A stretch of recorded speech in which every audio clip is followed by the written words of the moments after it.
On him, looking for a bunt. Ground ball is drilled to second baseman Morgan. Easy play for him, one down on the first pitch. As you look around this infield tonight of the National League, you notice it's a very stumpy all-star infield. Say at third, Bo at short, Morgan at second, Garvey at first are all short players. Bert Campaneris hitting .279 of the world champion Oakland A's with 2 homers, 27 RBIs. He doesn't walk much. He's up there swinging most of the time. And now and then he can hit a long ball. You'll remember the 7th game of the World Series last year, he hit a home run. The strike to him. Messersmith threw him a curve. Messersmith will use a fastball, a slider, a changeup. And he can put that ball where he wants to. You saw him a couple of weeks ago in our Monday night game, and he was just great. Foul ball for strike 2. Andy with an excellent change of pace. The last time we had him on our game of the week, a Monday night game, he shut a team out and threw almost 65% straight changeups. But he also has a great fastball, slider, and curve. He's got all the pitches. He's ahead of Campaneris, 2 strikes. Reggie Jackson's on deck. 1 out, nobody on. The American League batting in the top of the first inning. Fastball is high. This telecast presented by authority of Major League Baseball. As you look at Jackson, it's intended solely for the private, non-commercial use of our audience. Any publication, reproduction, retransmission, or other use of the pictures without the express written consent of the Commissioner of Baseball is prohibited. And he struck him out on a sweeping curveball.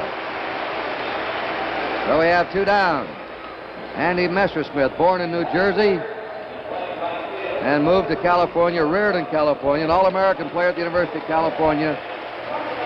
Here is Reggie Jackson, the player who received over 3 million votes from you fans. There's the trophy, and here's what Reggie thinks about the way you fans responded. Thank you and NBC for letting me take the time, Tony. It's a great shot in the arm for me, a great morale boost, and a great attitude builder. Just to finish in front of guys like Henry Aaron, in front of guys like Johnny Bench, I owe a heck of a lot to the fans, and I'll try to remember it every time I step on the field, just to give that little extra effort so that I can say thank you in some way. Well, thank you, Reggie, and congratulations on receiving the most votes of any All-Star player, over 3 million votes. A ball to him. Jackson hitting for the year, .318, 17 homers, 58 runs batted in. He's a showman. In the All-Star game in Detroit a couple of years ago, hit one of the longest home runs in All-Star history. They estimated if it hadn't hit a transmitter on top of the roof in right field at Tiger Stadium, it would have gone around 550 feet. Kurt, I think he's the tip-off on a modern player. He doesn't look or guess. He says it's calculated anticipation. Calculated anticipation. That's right. That's good. 1 ball, 2 strikes, 2 down. And he got him on a fastball, and the American League goes down 1-2-3. So the score at the end of the first half inning, 0-0, the National League coming up. All morning, we had some sprinkles here just before game time. It's overcast and a mist in Pittsburgh. And on the mound, Gaylord Perry, 35 years old. He nearly tied the all-time American League record of 16 wins in a row this year. Kurt and Joe asked Gaylord Perry a while ago if the National League is going to see a different pitcher than when he used to pitch in the National League. They're not going to see the grease ball and the spit ball that they used to see over there when everyone else was throwing it. I'm going to use the fork ball a great deal, the hard slider, come up and in, and use the fastball kind of low and away and mix in a few curveballs. When he talks about not throwing that grease ball, I was with Tom Ferrick and Charlie Metro over in Cleveland, and they're surprised at how fast he is, that he's now overpowering and he can ride the high fastball. And they're also impressed, the scouts are, at his ability to place that ball where he wants it. And boy, if you can do that, you are well on your way to winning. All the American League hitters talk about his velocity this year at the age of 35. Pete Rose leads off. Ball 1. You wonder why the Reds were booed, the Red players. And the Met players, the Pirate fans are mad because Yogi Berra didn't pick Richie Zisk, who's second in the National League in batting on the squad, fouled away. And the Reds and the Pirates had a big fight here a week ago Sunday in this ballpark. And in that fight, Bourbon bit one of the players, Patterson, and they had to give him a tetanus shot, I believe, or a rabies shot. And he pulled a head of hair off another one. And blackened an eye. He had a big day. Pete Rose, batting .282, 2 homers, 25 RBIs. He wants to play the whole game, he told his manager, Berra. That's a fastball in for a strike, 1-2. A little smile of derision there by Pete on that call. Yes, sir. Joe, you talked about the velocity. You could see it on the first couple of pitches to Rose. He flinched on the 2 he took, and the other one was by him. Changeup is foul back. 1 ball, 2 strikes. That might have been his fork ball. He's got good speed on that ball. I was surprised to see him throw that hard. And he'll be the first to admit, Perry will, that grease ball will take something away from your fastball. You know, his great asset, though, is right behind his glove. It's went inside that stomach. He is one of the finest competitors in sports. 1 ball, 2 strikes to Pete Rose. And Rose strikes out.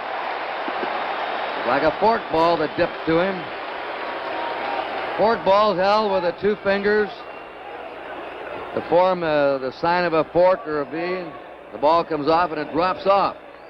He has it down to such a sophisticated nature that he can make it go in or out by twisting his wrist or his fingers just slightly. Joe Morgan batting .302. And you take a look at that size and you say he can't be a long ball hitter, but he's banged out 13 homers, knocked in 40 runs. If he gets on, he always affords excitement. 1 out, nobody on, no score, last of the first. Robinson tied at third against him. Pitched a little bit inside. Ball 1 to Joe Morgan. Brooks Robinson even with a bag at third. Campaneris at short, Carew at second, and Dick Allen at first as the American League infield. Burrows in left, Mercer in center, Jackson in right as the outfield. High and away. 2 balls, no strikes. Perry had his heart broken out in Oakland, going for 16 in a row. He lost a 10-inning game. Vida Blue beat him that night. He hasn't pitched a bad ball game this year. 2 balls and no strikes. Fouled away. Came in with a fastball. A little extra mustard on it. There's Yogi Berra, along with his coach Rube Walker, Johnny Bench. And they love you here, Yogi. Where's Sanguine? Manny Sanguine is who they're talking about. 2 balls and a strike. Yogi picked his own catcher, Jerry Grody. That ball was a great pitch. Down and in. 2-2 to Joe Morgan.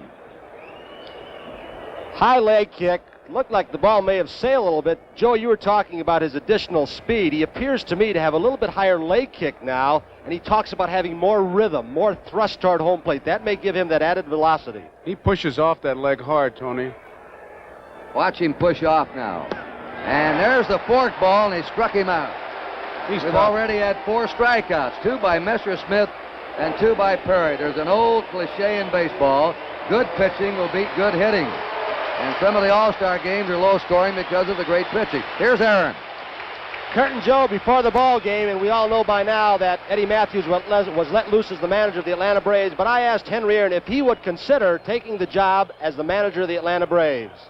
Let's listen to what Henry has to say.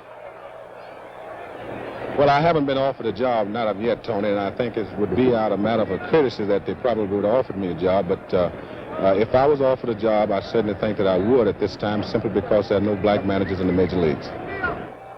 Well, that's interesting because Aaron's always said being a manager is the worst job in America, but he says he would take the job if he was offered. Blown away. Henry Aaron, all-time leader in the major leagues in homers, total bases, extra base hits, just passed Ty Cobb's record of the most games played, and also he's had the most times at bat in the history of Major League Baseball. 2 balls and no strikes. This will probably be his last year as a player. I got to ask Joe, former catcher, how do you work over Henry Aaron? Well, Tony, you just hope that you can keep him to a single, because if there's one thing that impresses you is that relaxed stance that he has. In fact, Robin Roberts said it best. He used to sleep between pitches. When that ball gets about 6 inches from him, you'll see a lot of activity. It's hard to pitch to him. Those wrists don't go to sleep. No way. The 2-0 delivery. There's a high drive deep to left. Jeff Burrows backing up. He'll have room. He puts it away. And the National League is out 1-2-3. At the end of the first inning, 0-0.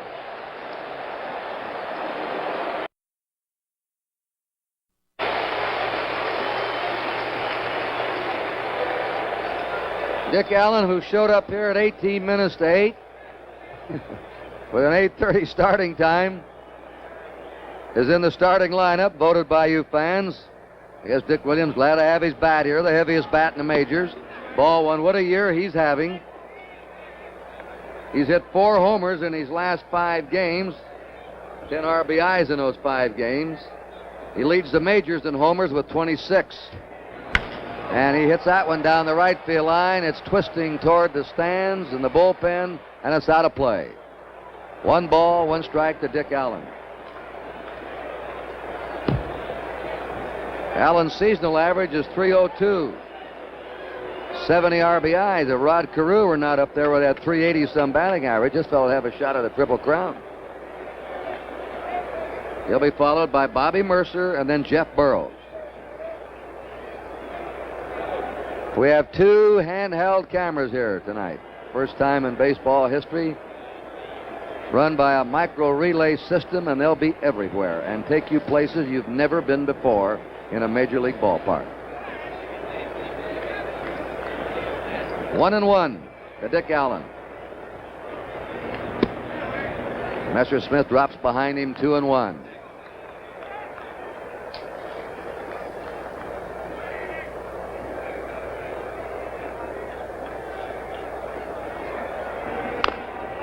Fouls up and away, 2-2.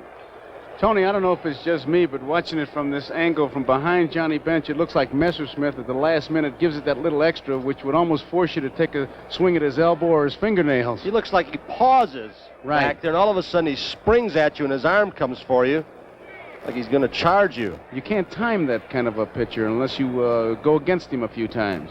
This is his first All-Star game appearance. And he gets him on a curve, 3 strikeouts in a row for Andy Messersmith. He was picked to the squad one year, but didn't appear. He's starting tonight. He has a 5-game winning streak. And Tommy John on the disabled list now. He's the hottest pitcher right now on the Los Angeles Dodgers staff. He's always been hard to hit. Speaking of hitting, here's a fellow that got off to a very slow start, wallowing around in the low 200s, and now Mercer's batting .289 with 6 homers, and he's knocked in 59 runs for the Yanks. 1 ball, no strikes to Bobby Mercer, 1 out. And so far, it's been Perry and Messersmith. Jeff Burrows on deck. He'll be up next with the Texas Rangers. Change of pace pitch. 1 ball, 1 strike. Mercer has hit over 400 in his last 17 games. He got in his mind he couldn't hit at Shea Stadium. He sure did, and he got that in his mind early. I think that myth has been dispelled now. 2 balls and a strike to Bobby Mercer out of Oklahoma. Kurt, I'll only say it once, but Johnny Bench, Dick Williams watching there, Johnny Bench never makes his pitcher look wild. 2 balls, 2 strikes. Why, Joe? Because he doesn't jump up and down. He just has the glove there. He fondles the ball when he catches it. I think he could catch an egg from second base and not crack it. He's got real soft hands and never jumping around. He just catches the ball like the glove is like a tweezer. They had Mercer reaching. He hits it to Garvey, covering his Messersmith. They team up for the out. First baseman, the pitcher. Messersmith covering the line correctly, running parallel to the line to go across the bag. Mercer way out in the front of the pitch. Just topped the ball. Garvey shoveling to Messersmith, a good fielding pitcher. He's a good athlete. He's also a good hitter. He had to dig it out, come up with a good play as Mercer runs well.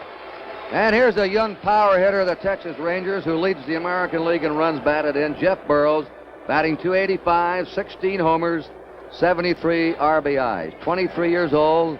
There's some good young players in that Texas club, and they're one of the most improved teams in the major leagues. Jeff Bourne lives in Long Beach, California. 2 down, nobody on, no score on the top of the second. Fastball is inside, 1-0 to Burrows. Now our handheld camera's moved over and gives you the look down the first base line.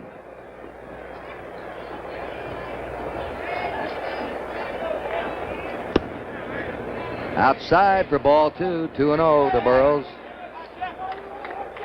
Might just add, Kurt, that on some of the signs, as we see it from the center field shot, Johnny Bench is not having trouble calling the pitches. It's his location, like he wanted the pitch outside to Burroughs, but Messersmith took charge and wanted it inside. Messersmith's 2-0 pitch. Took a little off, change of pace. We said he's hard to hit. Anytime a pitcher allows less hits than innings pitched, he's got stuff. And throughout his major league career, he's allowed 7 hits for every 9 innings pitched. In talking to both National and American League hitters in this ball game tonight, they almost all agree that Mandy Messersmith has the best changeup in the major leagues. Now, Pete Rose said he's the toughest for him. In fact, of course, Rose has been trying to psych the Dodgers out. We'll talk about that later. He's telling them, watch out, we'll be right by in about a month, boys. They wear their big red machine T-shirts around the clubhouse. The 3-1 delivery is fouled back, and we go 3-2. First full count we've had. We pause briefly for station identification. This is the NBC Television Network. WNBC TV, New York. Here in Pittsburgh, Jeff Burroughs with 2 down. Nobody on as a 3-2 count. And he's on. Here's our first base runner. That brings up the veteran Brooks Robinson.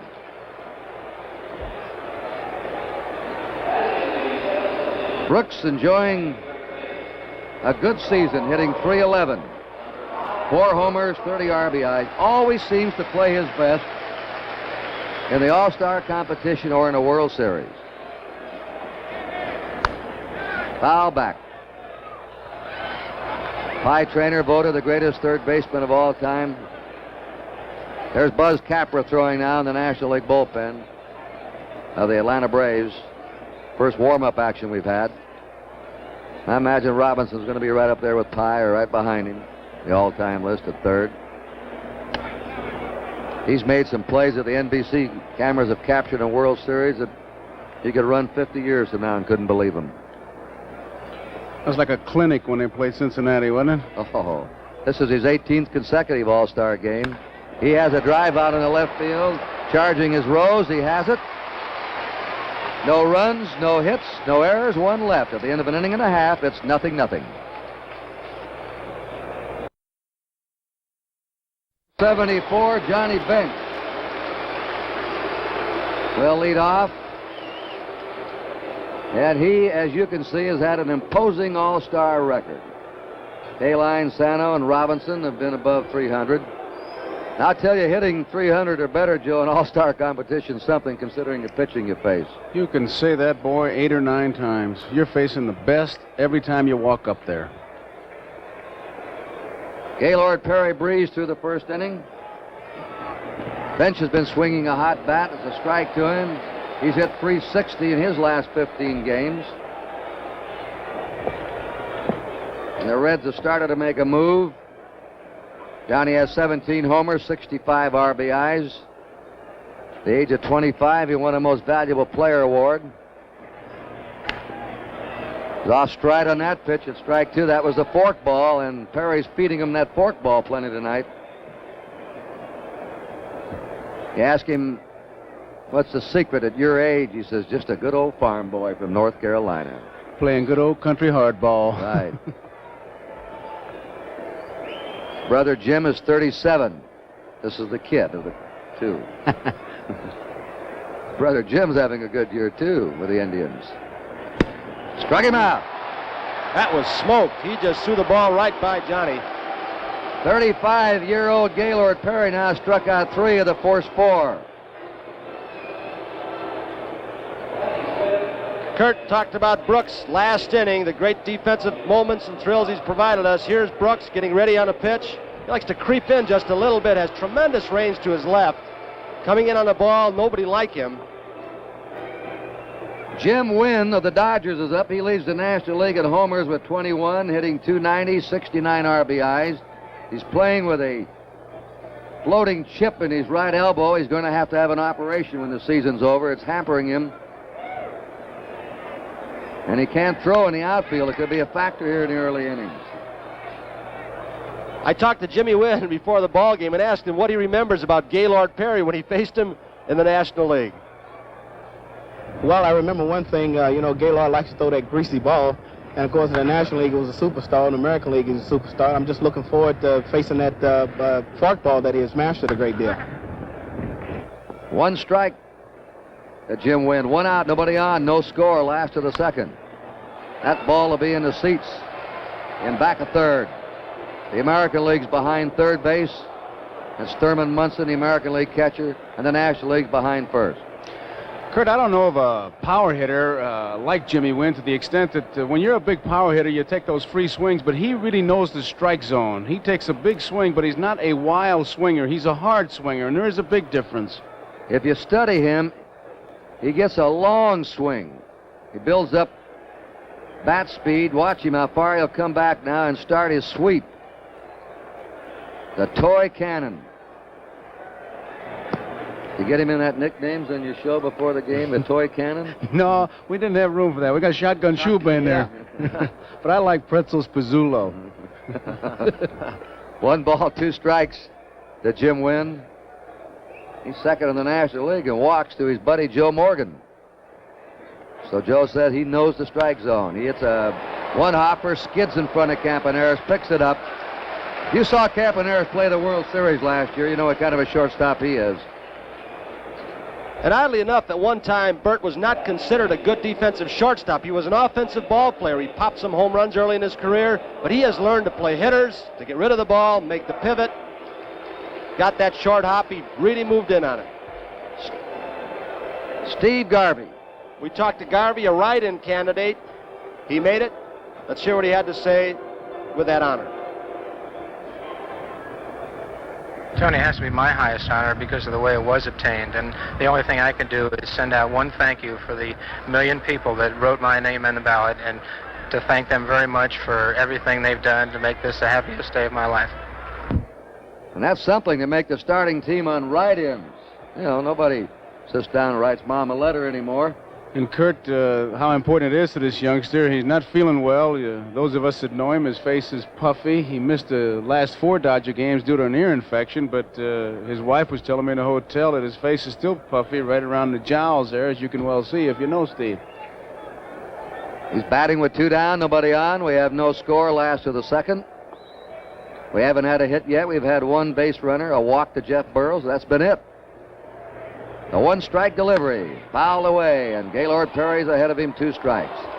Garvey, if you notice him at the plate, there's his buddy Ron Say on deck of the Dodgers. And the Reds and Dodgers dominate the starting team. 7 of the 9 starters on this team are from the Reds and Dodgers, which tells you something. Watch Garvey has more of an upright stance probably than any other player in this game. He has good power to right and left center field. Not a pull hitter strictly. Look at those arms. Yes, sir. Blacksmith. And he has a base hit up the middle. Well, there's our first hit. Steve Garvey singles to center.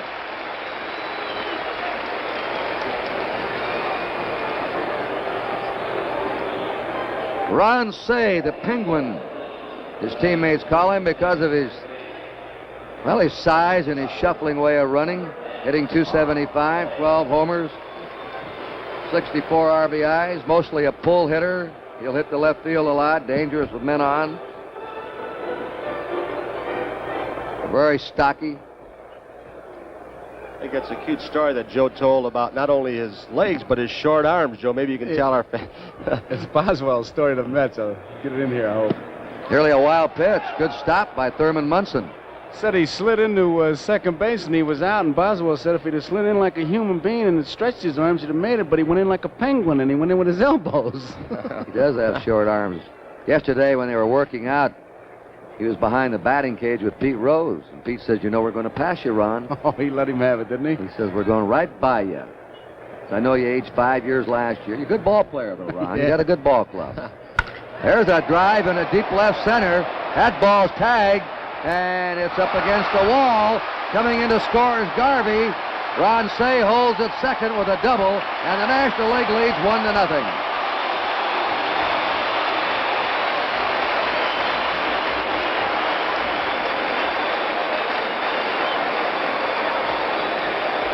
You call him the Penguin, Joe.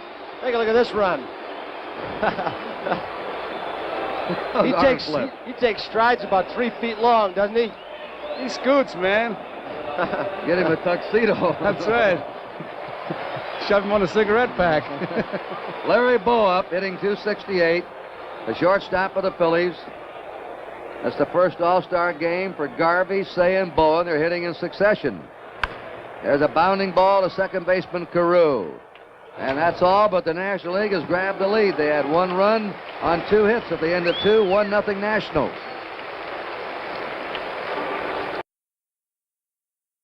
Thurman Munson hitting number 8. Gaylord Perry is due to follow him. There's no action in the American League bullpen. Now they're getting some action. Louis Tion is getting up. They may hit for Perry. And then we'll go to the top of the order and pick up Rod Carew.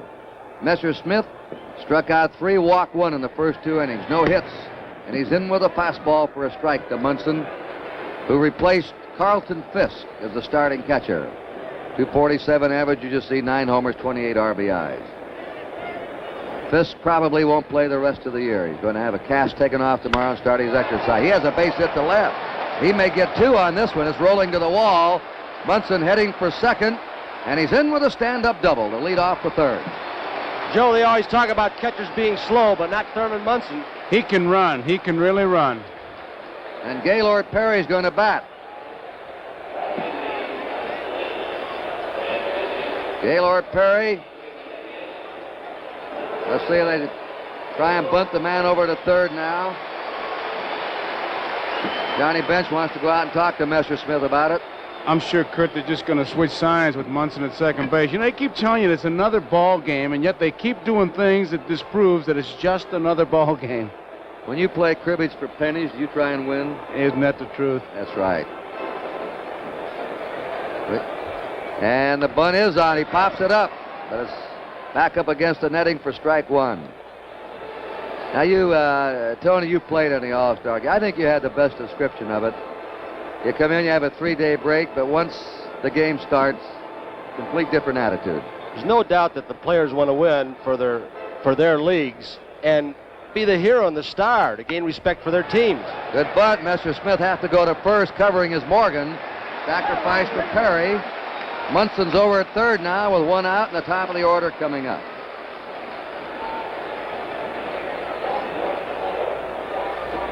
Spoke with Rod Carew just before the ball game, and we asked him this question: do you still think you have a chance to hit 400 this year? Well, Tony, you know, I think if I went into September hitting about 380 or so, I think I would have a pretty good shot at it because, you know, usually in August and September I hit much better than I do the first half of the season. So if I can keep swinging the bat the way I've been swinging, I think I could hit 400 if it's in reach. Rod Carew is an excellent bunter. Ball, when I one time in a bonefish skiff down in the Florida Keys, I said to Ted Williams, "Can anybody hit 400 again?" And he said, "Yes, somebody that can run, bunt, and slap the ball around and stay free of injuries," and this man describes it. Here is Ken Brett of the Pirates. He's going to come in and pitch in the 4th inning for the National League. Kenny Brett. Carew moves the ball around to all fields. He makes contact. A ball and 2 strikes to him. Kurt, he also said to me, as we look at Munson down in third, that if he were playing on more artificial surfaces, and they have 6 in the National League, 2 in the American, he thought he would have a much better chance, as he can see the difference in his average in Kansas City and Chicago. In other words, those ground balls go through for him, and he goes after that low breaking pitch. There is Campaneris on deck. Bobby Mercer in back of him. Talking about a change of pace. They're all bearing down and watching Messersmith. Now Carew's on. Second walk by Messersmith. Runners on first and third. 1 out. Campaneris up. Campaneris struck out his first time.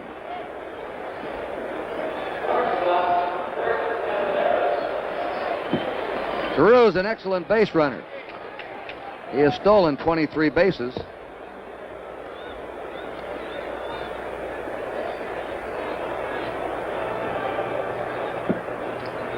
The American League threatening. They're behind 1-0.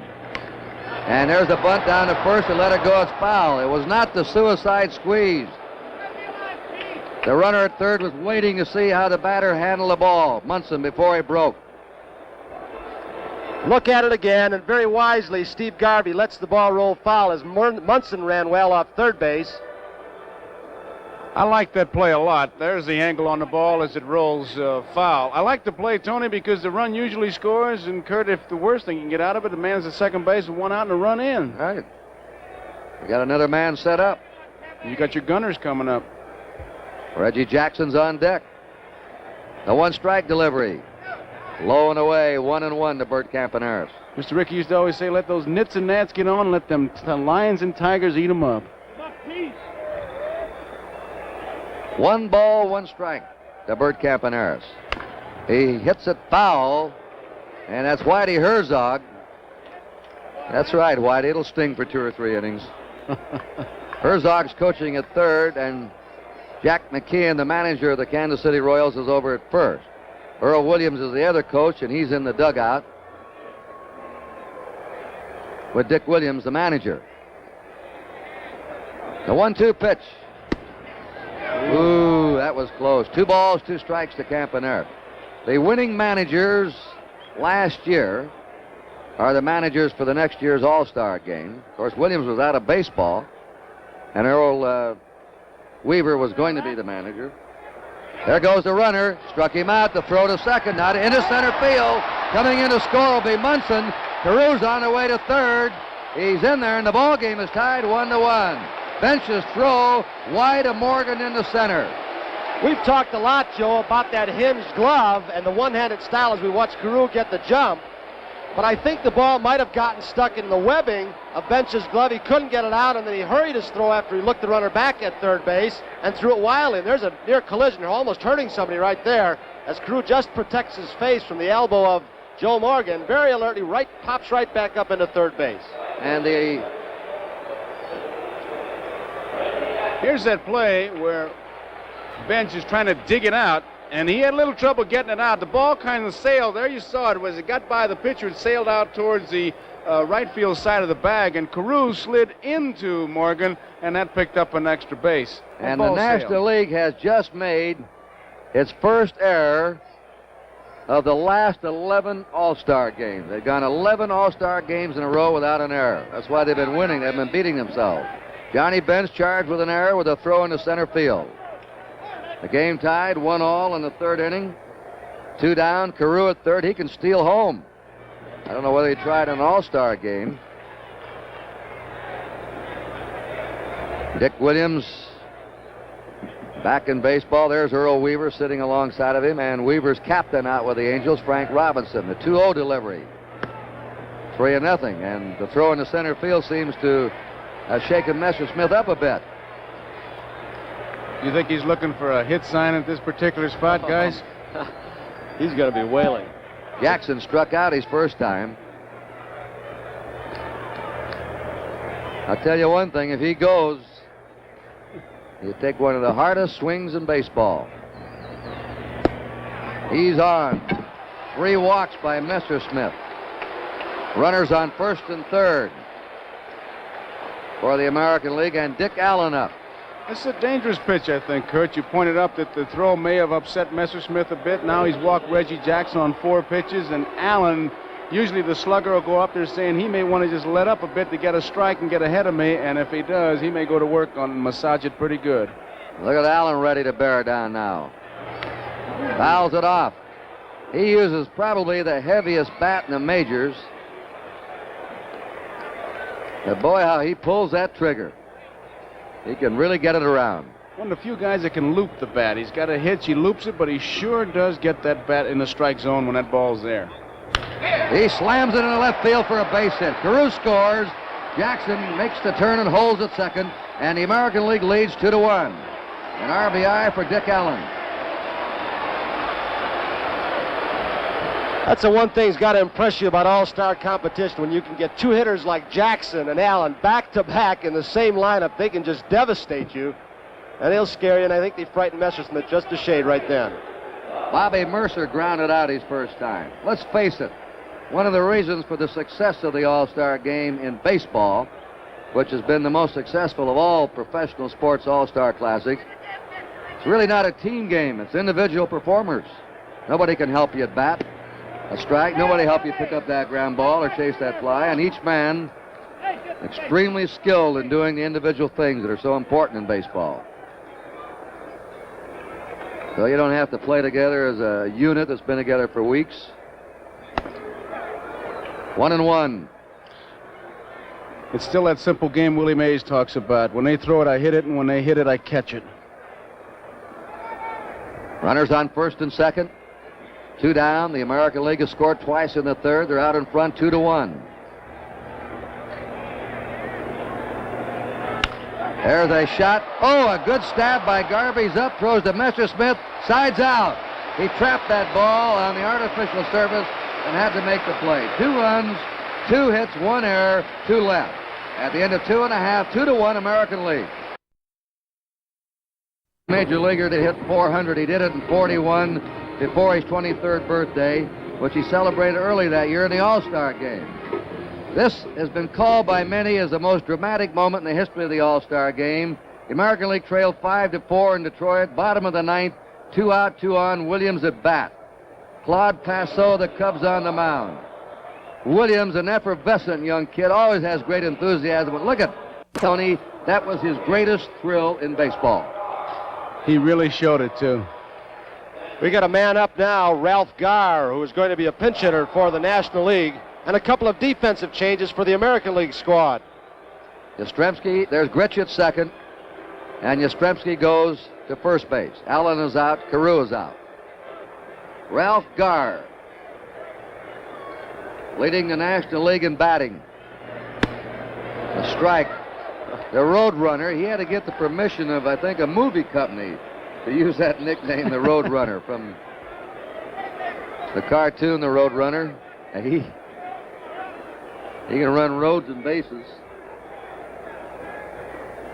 1 strike to Ralph Garr. That's the fork ball by Gaylord Perry, 0-2. Garr leads the majors in base hits and in triples. And if I ask you a little personal quiz, the 2-strike delivery, foul back, who leads the major leagues in total bases? You might say, oh, it must be one of the big power boys, Dick Allen, Reggie Jackson. No, sir, it's this fellow right here. Ralph Garr has 201 total bases to lead the major leagues at the All-Star break.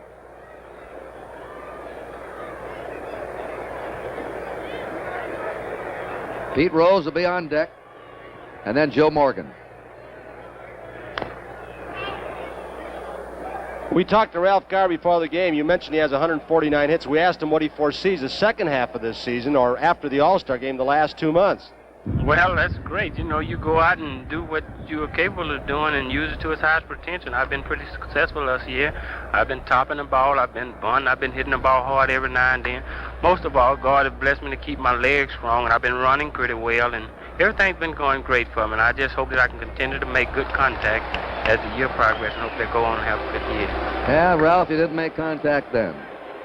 Garr strikes out as a pinch hitter. Now Pete Rose, who's a switch hitter, is up for the second time. He struck out his first time.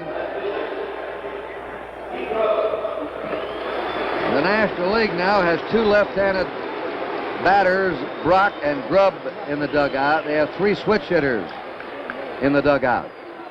And this can get important in the late inning. 4 strikeouts for Gaylord Perry. The American League's ahead 2-1 and last of the third. Pounding ball hit the second baseman Grich. Over to the new first baseman Yastrzemski, who's been plagued with a bad back but felt all right to get in the lineup tonight. 2 down. Joe Morgan struck out. Here's a fella having a tremendous year, Bobby Grich of the Orioles.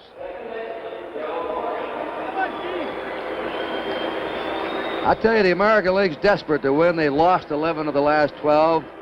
The new American League president, Lee McPhail, put out an order asking the managers not to pitch any of the American League starters on Sunday so they'd be rested. And Dick Williams said, I'm not going to put everybody in just to make everybody happy tonight. If we get ahead, I'm going to keep a lineup on the field that can win. There's a high foul out of play. The roar you heard is for Ken Brett, who just trotted in from the National League bullpen. 10 of the last 11 the American League's lost. Kenny Brett, he's the only Pirate representative here tonight. And the Pirates are getting hot. They won 8 in a row. They hated to see the All-Star break come. We sure did. 2 down, nobody on. Hard ground ball, hits the umpire. Art France, ball's in play. Joe Morgan goes to second. Probably would have been a double anyway, but Art France was hit in the foot by that hot grounder. Yastrzemski playing off the line, didn't have a chance. You'll see the ball as France is in foul territory, just ticked his foot. The ball would have gone down to the corner anyway for a sure double, maybe a triple if it started bouncing around down there. Batter is Hank Aaron. He told me tonight that Sadahura Oh, the great Japanese home run hitter, who's over 600 home runs now at the age of 32, has challenged Henry to an international home run hitting contest. $50,000 to the winner, and Henry's going to take him up and go to Tokyo after the season is over. And go against Sadahura Oh. That Oh has a chance to, before he's through maybe, to pass them all in home runs if you want to count the Japanese Major League competition. Well, we talked to the Dodgers, Walter also. They all say he's a great hitter, the Japanese fellow, Oh. But he and Aaron will go at it in October in Tokyo. Just wonder who the pitcher's going to be. That's going to be fairly important. Each is going to choose his own pitcher and have his own pitcher, Hank told me. 2 down, Joe Morgan at second. 2-1, American League. Now Munson and Perry getting together. Morgan was looking in. Well, Munson has been using a very simple set of signs. It's been the first flash that he gives, and the tip-off was that Perry was going into his delivery before Munson completed giving his signs, and with the man on at second base, Morgan was doing a good job of decoying and stealing signs. You got to feel like the ballpark is a booby trap when you play, that they're stealing signs from everywhere. Aaron sent Burroughs to the warning track. His first time up with a long fly to left.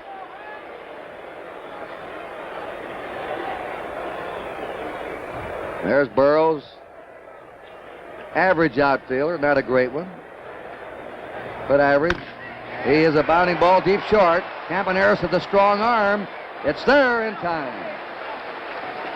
No runs, a hit, 1 man left for the National League. At the end of 3, it's 2-1 in favor of the American League.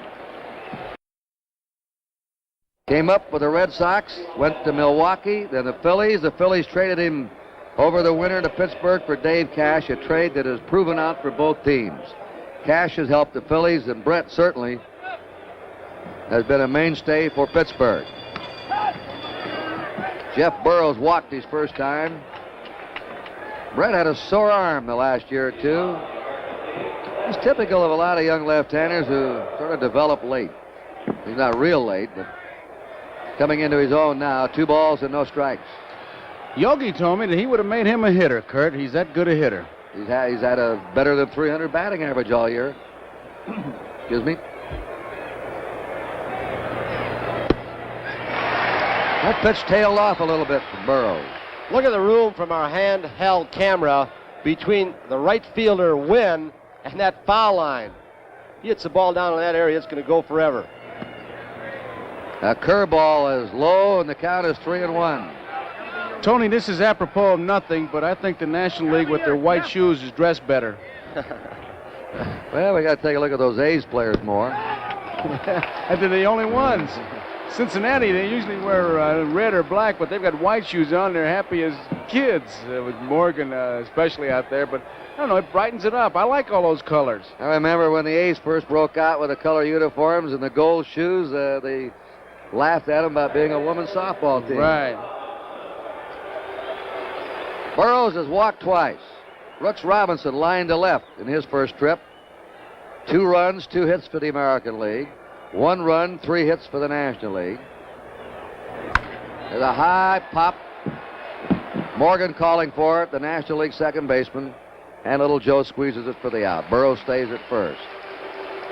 And the National League has one error, their first error since the ninth inning, the second game of the 1962 All-Star Game. The error committed by Eddie Matthews. Actually, 2 errors on 1 play.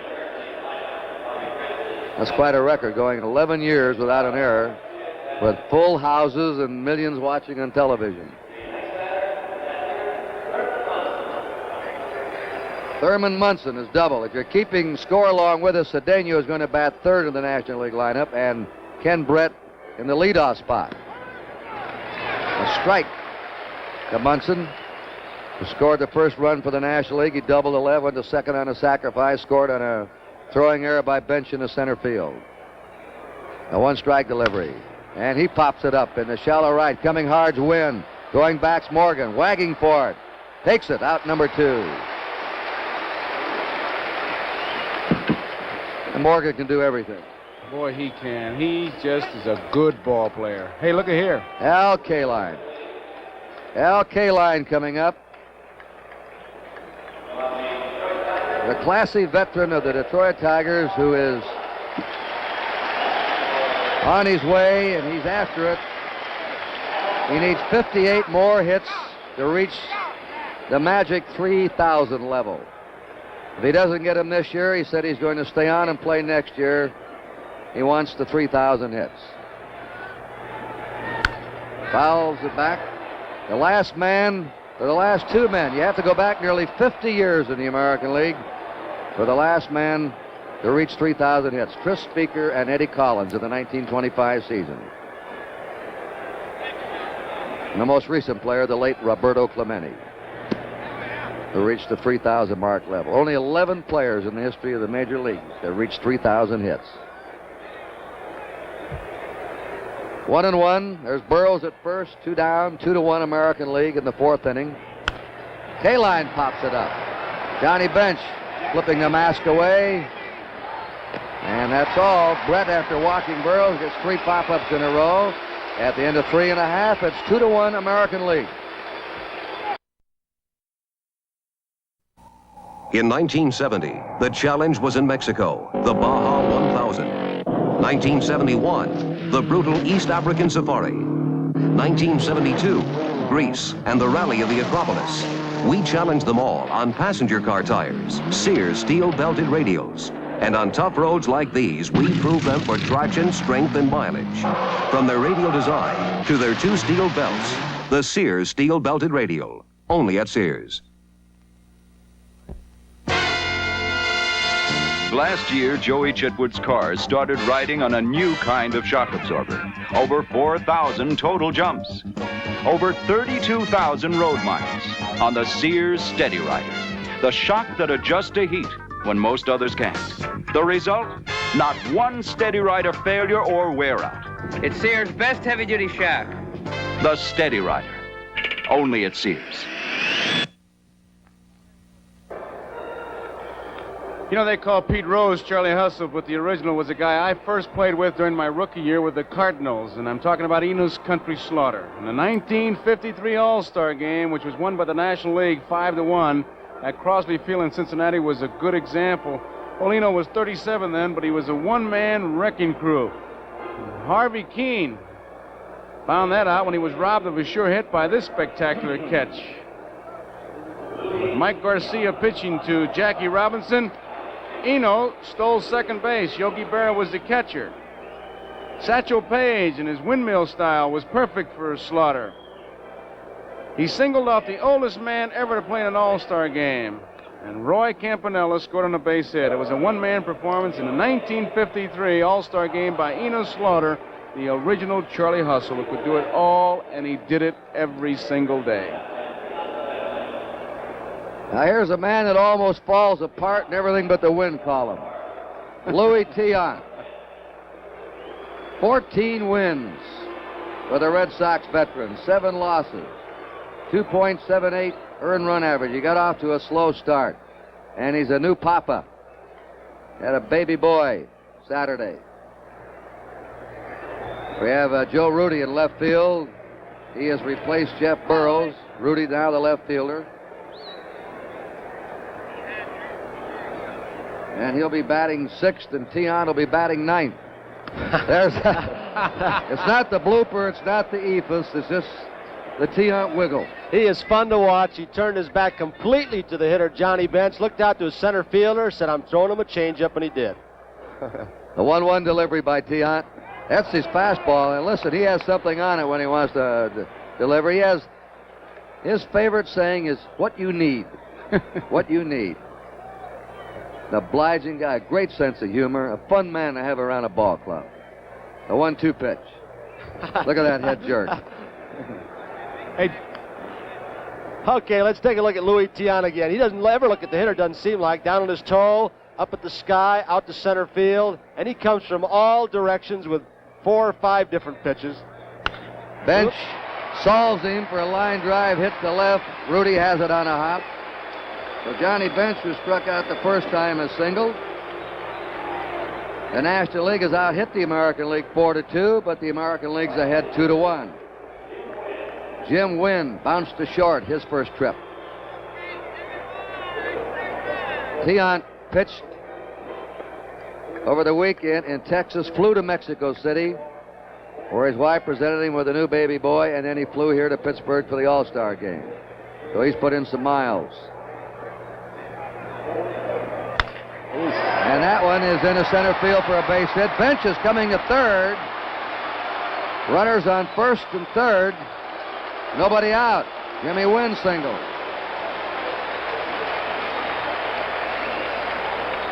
Sparky Anderson coaching at third, the manager of the Cincinnati Reds. Red Schoendienst, the manager of the Cardinals, is coaching at first. Old silver locks. There's the redhead. You got the white and the red on the coaching boxes tonight.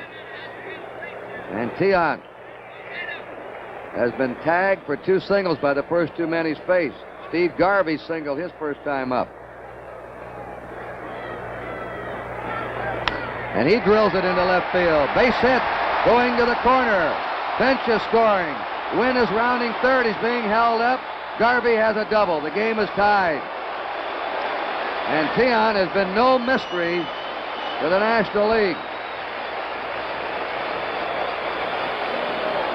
Garvey is 2 for 2, and Weaver's calling the bullpen.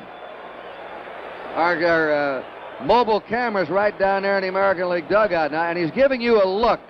You've never seen this look before in a televised ball game, the look out on the field from the manager's viewpoint. And this is a different look than any other park because the Pittsburgh dugouts are even with the playing field. Most of them are below the playing field. And now there's the camera right in back of Dick Williams. You always wonder what it looks to look out from a Major League dugout. You're seeing it tonight. A rare look for you fans across America. Ron Say, who doubled and knocked in a run his first time, looks at ball 1. And Dick Williams is anxious. That American League bullpen looked like a firehouse for just a couple minutes. There were players scurrying all over the place. Wilbur Wood and Catfish Hunter are now throwing. National League is a run in. They have runners on second and third, nobody out. They tied it at 2-all.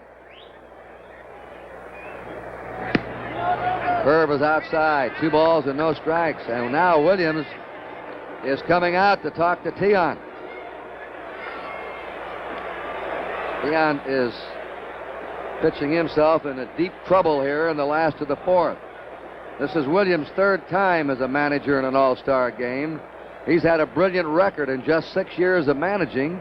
He's won 3 pennants, 1 at Boston, 2 at Oakland, and 2 World Championships.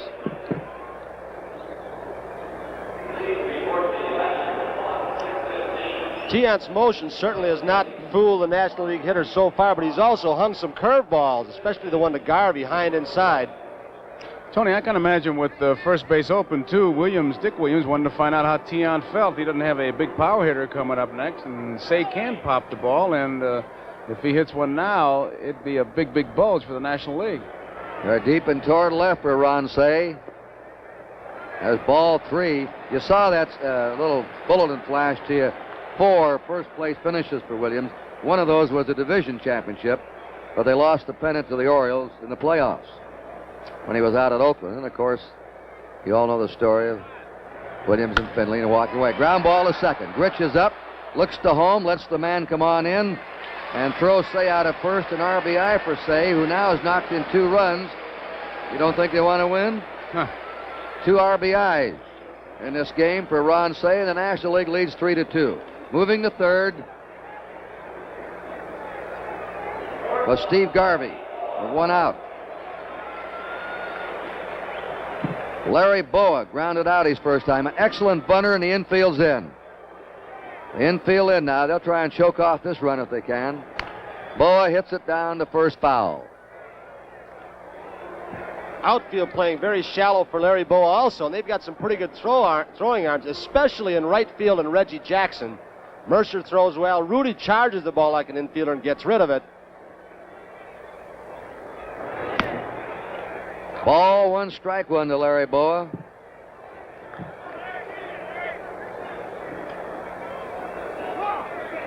American infield drawn in tight. The outfield straight away. Boa pokes the ball around, not a long ball hitter, and fouls it away, and it's 1 ball, 2 strikes. Ralph Garr's on deck. He's batting 9th. He came in as a pinch hitter in the 3rd and stayed in the ball game. Ralph Garr. There's a grounder to short. The draw in infield. Campaneris looked the man back. Throws Boa out. 2 down. Garvey's still at 3rd. And Ralph Garr's up. He struck out his first time. Now the infield backs up. With 2 outs, they've still got to be a little bit cautious with Garr up there because he's a pretty good bunter. He may try and score the run that way. And also they have to play Tony and Joe a step or 2 on him. Robinson's even with the bag at 3rd because of Garr's tremendous speed going down the line. Change up is foul back. That is Tiant's hesitation pitch, sort of a takeoff of Satchel Paige's, stopping at the top of his delivery, hesitating, then coming on through with his delivery. 1 strike to Ralph Garr. 3-2, National League. High fly down the left field line. Campaneris going out, calling for it. A foul ball, he has it, the side's out. 2 runs, though, for the National League. 3 hits, they left 1. At the end of 4, 3-2, National League. Chances are your house is covered, and your car, and your life is covered. But how about your money? I carry covered money. First National City Travelers checks are covered money because they're as good as money until you lose them. Then they're better because you can get them replaced on the spot at more than 35,000 places around the world, and you can spend them at millions of places. So wherever you go, first get First National City Travelers checks, the covered money. Painting can be a merry-go-round. When you finish, it's almost time to start again. Not with Sunproof Latex House Paint from Pittsburgh Paints. You see, Sunproof Latex has a patented formula with built-in acrylic flexibility. Resists cracking, peeling, blistering. Colors are fade-resistant, so you paint less often. Get off that merry-go-round. Get Sunproof Latex House Paint. Wherever you see me. The Pittsburgh Paints Peacock.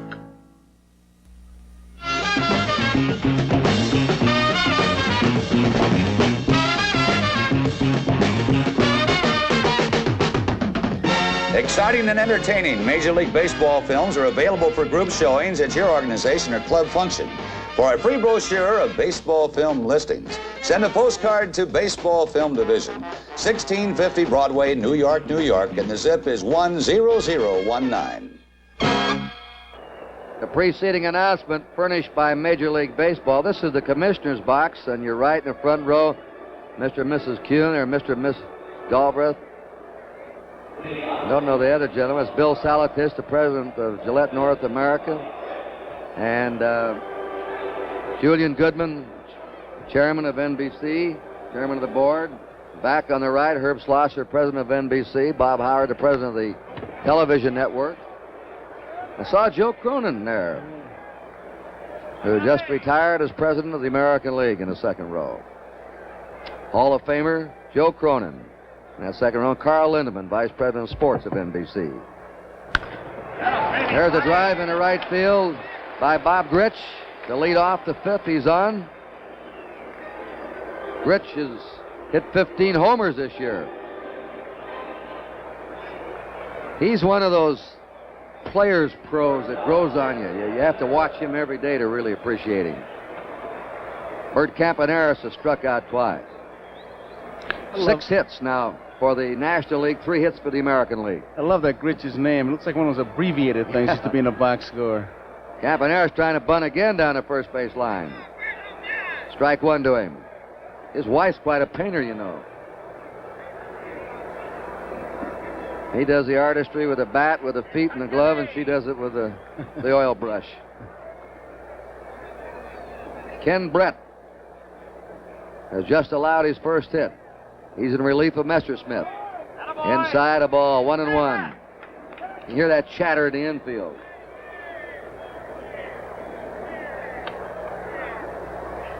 Trying to get a sign. Garvey holding against Gritch at first. The move. Gritch now wandering far. Art France right on top of that bag, the first base umpire. Again. Now Ron Say, meanwhile, in the other corner's creeped in. He's even with a bag over there.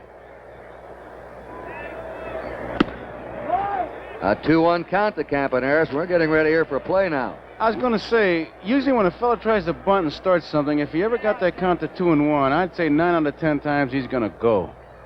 Well, let's watch Bobby Gritch. He is going. Foul away. They had the hit and run on. Good call, Joe. It seems to me that 2-1 is the, I don't know if you find that way as an infielder, Tony, the manager's delight, 2 balls and 1 strike. You know that pitcher or catcher don't want to go to 3-1, and you got the infield in. Even if you just fake a bunt or foul it off as Campaneris did the first pitch, everybody moved in. And then Dick Williams pulled the switch. All right, it's a 2-2 count to Bert Campaneris. He struck out twice. He hits a drive into right center. Back deep goes to Daniel. Back, and grabs it on the run. He just outran that ball. Fires to first, trying to double up the runner. That's the play of the ball game so far. He was playing Campy to left center field and underestimated his power, and he ran a mile.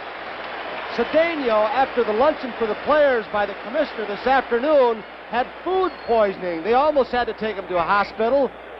He lost the feeling in his hands. They did not think he was going to play, and look what he comes up with, and almost throws behind Gritch and doubles him off. He can do everything. Well, he has tremendous skills. He leads the majors in RBIs. He won his 2nd successive Golden Glove Award last year.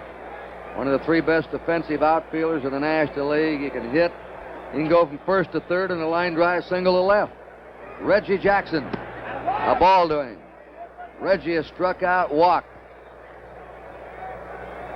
1 out. As Cedeno has just robbed Campaneris and maybe saved a run of an extra base hit. A big high hopper hit to Morgan. He goes to second. Gamble, out. No play at first. Morgan unloaded that ball quickly to Larry Boa. And Larry Boa gives a pretty good target as he moved to the outside of the bag so that the ball, the throw, would not hit Gritch sliding. Had he stayed right on the bag, the ball might have hit Gritch, bounced away. Chancy play by Morgan.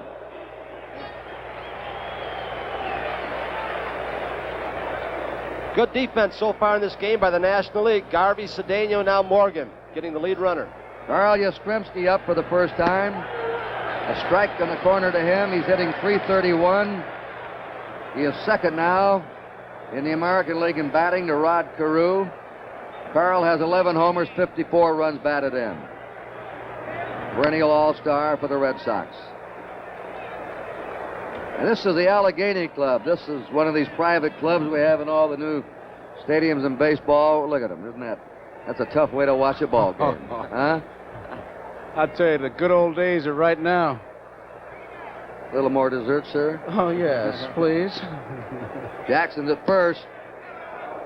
1 ball, 2 strikes. Reggie, a big man, though, is an excellent base runner. He's stolen 10 times in 14 attempts this year. American League trailing by 1 run. He reaches and pokes it down the left field line. Gar racing. No one can get to it. It's in the seats. 1 ball, 2 strike count to Carl Yastrzemski. Amazing thing about the man right there, Reggie Jackson, and he reminds me so much like Mickey Mantle. He can dominate a game in so many different departments. Jackson told me before the ball game, he said, watch, I'm going to be the star of this game. He believes every game he's going to go into that he's going to be the dominant force. That's what kind of confidence he has. He's got that great quality that all-stars have, which is called, Pete Reeser called it, inner arrogance. He knows he can do it, and that's the way you have to feel to get the job done. And it's stabs by Morgan at first, and he took a base hit away from Yastrzemski. No runs, a hit, one left. And the score at the end of 4 1/2, 3-2 Nashville. Love power steering, 'cause I'm not too strong. White walls, wheel covers, bright trim all belong. This vinyl roof, radio for a song.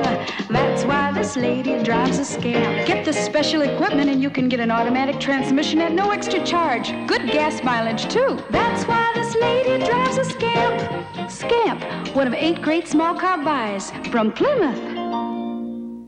Head up! Get the feet apart! Head up! Come on, move it, Jeff, move it! Hey, Coach, you look like you could use some Gatorade. Almost, come on. All right, man. You all look like you could use some Gatorade. Gatorade Thirst Quencher. More than just a mouth refresher, Gatorade helps replace what your body is thirsty for. Give your body what it's thirsty for. Gatorade. After 8 straight losses, the American League finally won the 1971 All-Star Game at Tiger Stadium, Detroit, 6-4. One of the key reasons was pinch hitter Reggie Jackson, who probably slammed the longest home run in All-Star Game history. Jackson connected off Doc Ellis. The ball sailed high, 520 feet from home plate, and then bounced back onto the field. Might have gone 600 feet and out of the park if it had not hit a power transformer. Later, Al Kaline of the Tigers said, I've been in this park 18 years, and I never saw a ball hit that hard. And looking in from our mobile camera in center field, we also have a new center fielder now for the American League. George Hendry of the Cleveland Indians has replaced Mercer. Lou Brock is coming up to bat in the leadoff spot for Ken Brett. The fans are booing. They wanted to see Brett hit. Lou Brock. And we thank the Pittsburgh Pirates for their courtesy, and they have been marvelous hosts to the nation's press, radio, TV, and all the fans here for this All-Star game. Lou Brock, .316 average, 3 homers, but a big story him, of course, 60 stolen bases. Change up in the right field. We'll get a chance to see him now in the bases. He's on. He is 22 games ahead of Maury Wills' pace when Wills broke the all-time record, Ty Cobb's record, in 1962, but Wills stole 47 bases, or 49 of his last 55 games. And let's not only watch Lou Brock, let's watch Luis Tiant, who has all kinds of trick moves toward home plate and toward first base. Some say he balks, but watch him. All right, Brock getting back. Brock stole his 60th game and his 60th base in his 95th game. Maury, his 60th base. Bluffs the dash, doesn't go. And that's a sign of a good base stealer. Lou knew he did not have the good jump. Tian held the ball, got him flat-footed, so he decided not to go. Actually, as I look down here, Maury stole 53 bases in his last 59 games to pinch it down even more. And Brock knows he's got a fantastic pace in August and September to break the all-time record. But he's going for it. There, he starts the bluff, it doesn't go. I want to tell you one thing. 60 bases at the All-Star break for a man 35 years old is an amazing feat. That it is. It's an amazing feat anytime, but All-Star break, it's a lot. There's a real cat-and-mouse game going on here because Tiant is throwing from any part of the stretch position he's going into, and Brock, who has the green light to run anytime he gets the jump. Morgan has struck out and doubled. It's a 2-0 count. Brock is going. Here's the throw by Munson. He's in there. He's got it. He's on his way to third. Brock steals second, goes to third on the throw into center field. That's his first stolen base in All-Star game competition. The amazing part of Lou Brock, everybody knows he's going. Pitcher, catcher, all you television viewers. Munson, one of the best defensively in the baseball, getting rid of the ball. He sidearmed it, got rid of it quickly. Look at it again. Tony, I didn't think he had a good jump at that because he kind of broke back off his foot rather than his left foot rather than the crossover, and that throw, a low throw, and Brock in complete control goes on over to third. Good throw would have had him beat, Joe, as yes, you sir. said. You could see it. And a throwing error charged to Thurman Munson. Each catcher now has been charged with a throwing error. Runner on third, nobody out. National League ahead 3-2. A foul ball. He went after that 3-0 pitch. 3-1 count to Morgan. Cesar Cedeno's on deck. You have two different throwing styles in Munson and Bench. Bench is a gunner, whereas Munson, good, accurate, flips that ball and gets rid of it quickly, but this one sailed on him. Tion has been roughed up for 4 hits. There's a drive twisting down the left field line. It'll be in the American League bullpen. Looks like Jim Hunter chasing it. The Raleigh Fingers.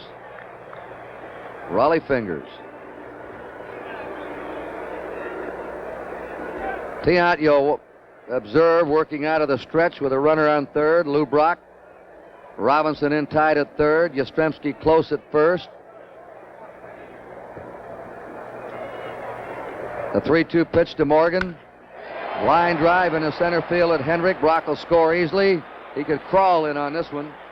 And the National League has a 4-2 lead, a sacrifice fly, an RBI for Joe Morgan.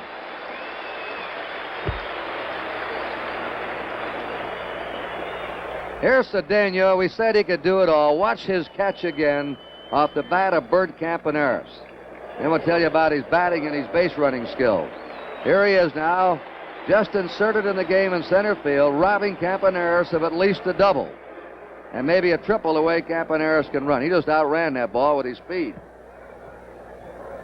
Cedeno leads the majors in RBIs with 75, 19 homers, a .299 batting average, and he's stolen 36 bases. What credentials? And still in his young 20s. 3 All-Star games, the age of 23. He has those same credentials as Reggie Jackson has, can do it all. He hits a high fly out to left center. George Hendrick loses his cap, but not the ball. There's 2 down.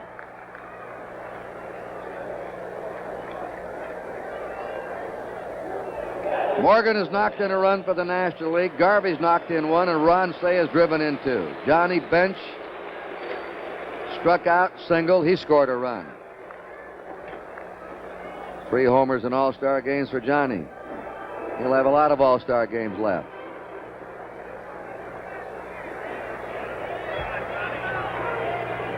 Back in the All-Star game in Washington, Bench hit a line drive. Yastrzemski vaulted above the left field fence and robbed him of a home run.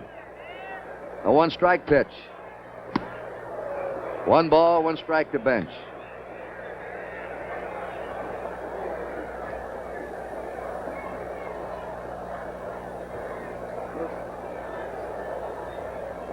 George Hendrick will hit in Bobby Mercer's spot, so he'll be due to lead off in the 6th inning for the American League.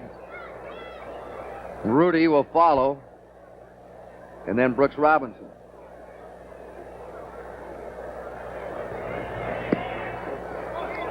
Three balls and a strike. Tion has not been as effective tonight as he's been the last 6 weeks with the Red Sox. He got Johnny Bench talking to himself, Kurt. The 3-1 pitch to Bench. Strike 2 with a fastball. 3-2. I don't know how you would feel hitting against him, Kurt. Or Tony, did you ever bat against him?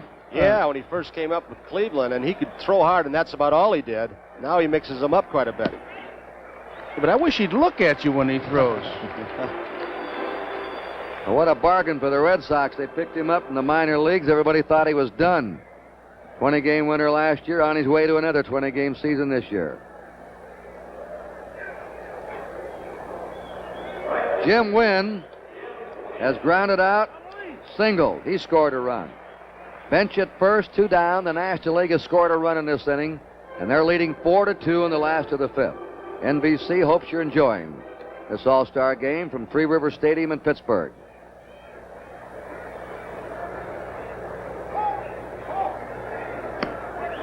0-1 to win.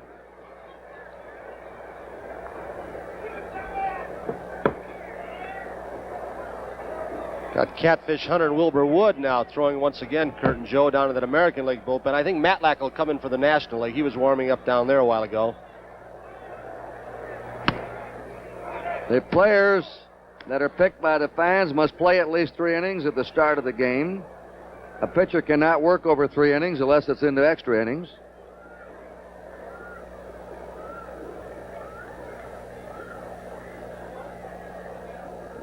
You got the Fu Manchu, the sideburns, the works. 1-1 pitch to win. Slow one. Loading in. 1 ball, 2 strikes to Jim Wynn. There he is, a little way that he tries to deceive that runner and also the hitter a little bit as he comes down, and that's been contested by some saying it's a balk, and the umpire say no, it's part of his natural motion. He does it all the time. He's pitching 1 ball, 2 strikes to Jim Wynn. Now the move to first. He nearly got him. He went off. Johnny had about a 1.5 lead. He hypnotizes you the way he moves that glove. You know, he can trick you into it. He can throw from anywhere when he comes set. Look at him. Now to the plate. Foul ball back. This is his second All-Star game. He was a starting pitcher in the '68 game at Houston. He was charged with a loss, a 1-0 loss, and his own throwing error to first base led to the run. Willie Mays in that game scoring the unearned run that won the game for the National League. Change up, hit deep to right. Jackson backing up. He's an excellent outfielder. That's all, but the National League picked up a run, a hit. There was 1 error and 1 left. At the end of 5, 4-2, National League. Dick Tracy, Wethead. Dick Tracy, the dry look. Clark Kent, Wethead. Clark Kent, the dry look. Shazam, Wethead. Shazam, the dry look. The dry look makes a good guy look even better. And only Gillette has the adjustable valve to spray as light and dry as you like. So come on, hero, get rid of that wet look. Get the dry look. The dry look aerosol hair control from Gillette. Molly, I'm home! Molly! Caleb! Caleb! Molly! Caleb! Ugh! Long time no see. Turn your face into a kisser. Gillette Foamy can do it, mister. Why shake her hand when you can kiss her? Welcome home, Caleb. Foamy shaking turns your face into a kisser. We pause now for station identification. Roy Clark, Rich Little, and Loretta Swit on the Mac Davis Show, Thursday night. I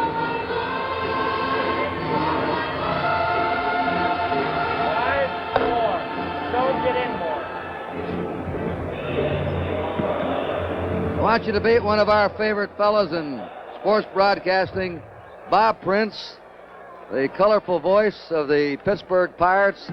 And we wanted you to come in and say hello to the nation fans tonight, Bob. Well, thank you, Kurt, and everybody. It's really nice to be here, and it's awfully good to see the National League, if I may root just a moment on national television for our National League club to be ahead 4-2. But there's one thing missing here, Kurt. I can't get over the fact that mere mortals now play right field with the loss of Roberto Clemente. I saw Mrs. Clemente. She was at the luncheon, and they dedicated a new ballpark in his name, right? Yes, they did down in Miami, and of course this young man will go on to be one of the great superstars as time erases the memory of him to one degree. But the game is on now, and you have a new pitcher, John Matlack of the New York Mets, working. All right, thank you, Bob Prince, for being on with us. George Hendrick facing John Matlack. Matlack has won 9, lost 6. Earned run average at 2.55. His first All-Star game.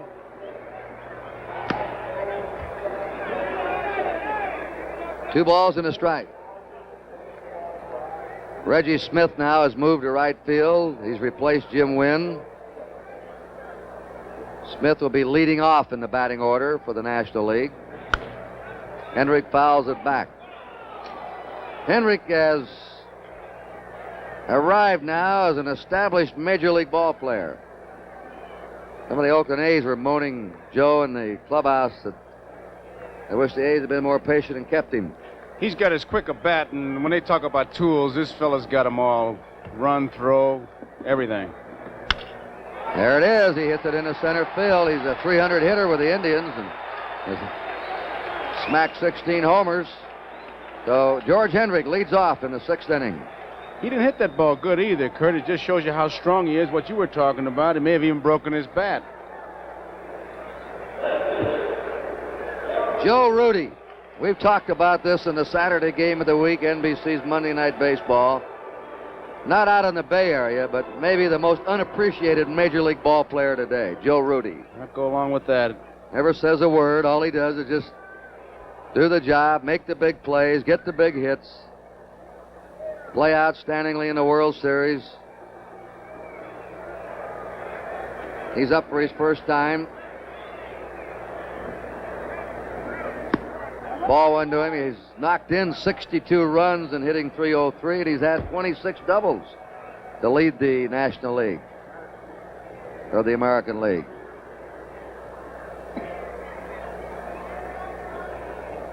Bob, were you disappointed only one Pirate picked in the All-Star team? No, not at all. I think our fellows responded very beautifully to it, Kurt. They said you don't deserve to be in, you don't get in. Well, I want to ask you one last question. You won 8 in a row. You've been wallowing around, down around the bottom. Suddenly your bats are starting to zing. You're getting some pitching. Who's going to win that National League Eastern Division? Well, I think, seriously, it's up for grabs. As they've written, all 6 ball clubs in the National League East can do it. Right now, Matlack was pitching last year at this particular time and trailing by 6.5 games. They came on to win it. I think anybody can win it. Naturally, if I might be partisan for one moment, I would hope the Pirates do. Okay, thank you very much, Bob. Thank you, Kurt. Joe Rudy. A ball and 2 strikes. We're now in the National League bullpen with our creepy camera, and warming up out there is Lynn McLaughlin of the St. Louis Cardinals. Something's going on in the stands. That's what it looks like in the bullpen if you're out there with behind that camera. Right now we have George Hendrick at first. Nobody out. 1 ball, 2 strikes to Joe Rudy. Foul ball back. You hear a disturbance in the stands, a noise going on. I don't know what's going on, Joe. There's no fight. Oh, I tell you, it's another one of those people that come to the ballpark to be seen, not to see. You know, it's a streaker marked down to $1.98 is all I can tell you. It's ridiculous. It really is. 1 ball, 2 strikes. Hendrick at first. 6th inning, the American League, 2 runs down. Rudy trying to go to right behind the runner, fouls it away. He's got Garvey. There's McLaughlin warming up, the Cardinal pitcher in the National League bullpen, Lynn McLaughlin. But Rudy hits to right field, Kurt, as we all know, with that stance. He's got a big hole between Morgan and Garvey. Garvey, of course, holding Hendricks close at first. They're shifted around to the outfield, too, over to right field.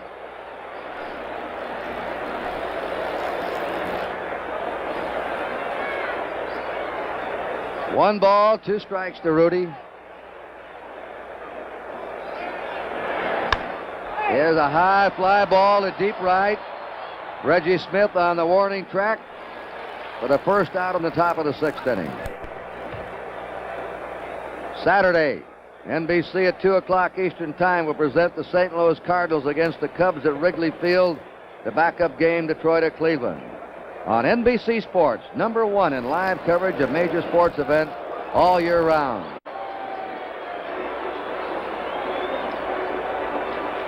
Now young John Matlack, who many regard as perhaps the finest young left-hander in the major league today, faces Brooks Robinson, who's lined to left and popped up. Ball went to him. Watch Johnny Bench catch. Randy Hundley was really, of the modern era, the first one-handed catcher. Bench followed him. Matlack with an excellent move to first base. He picked Larry Bowa off twice in the midst of Bowa's streak when he had, I believe, 18 consecutive bases. They finally ushered out the side distraction. Well, Kurt, she's out of the ballpark, but remember a couple years ago that exotic dancer who was putting on an exhibition? It's just about the same thing, walking through the stands, and I mean through the aisles, just disrupting everything. I tell you the truth, that's ridiculous. Here's the 2-0 delivery. Foul back by Brooks Robinson. 2-1. Matlack with an excellent fastball. His ball really moves in the strike zone. It will tail away from right-handed hitters, and once in a while he can make it sail on the fist. He's got good control, keeps the ball down around the knees. 2-1 delivery. Foul ball again. 2-2 to Robinson.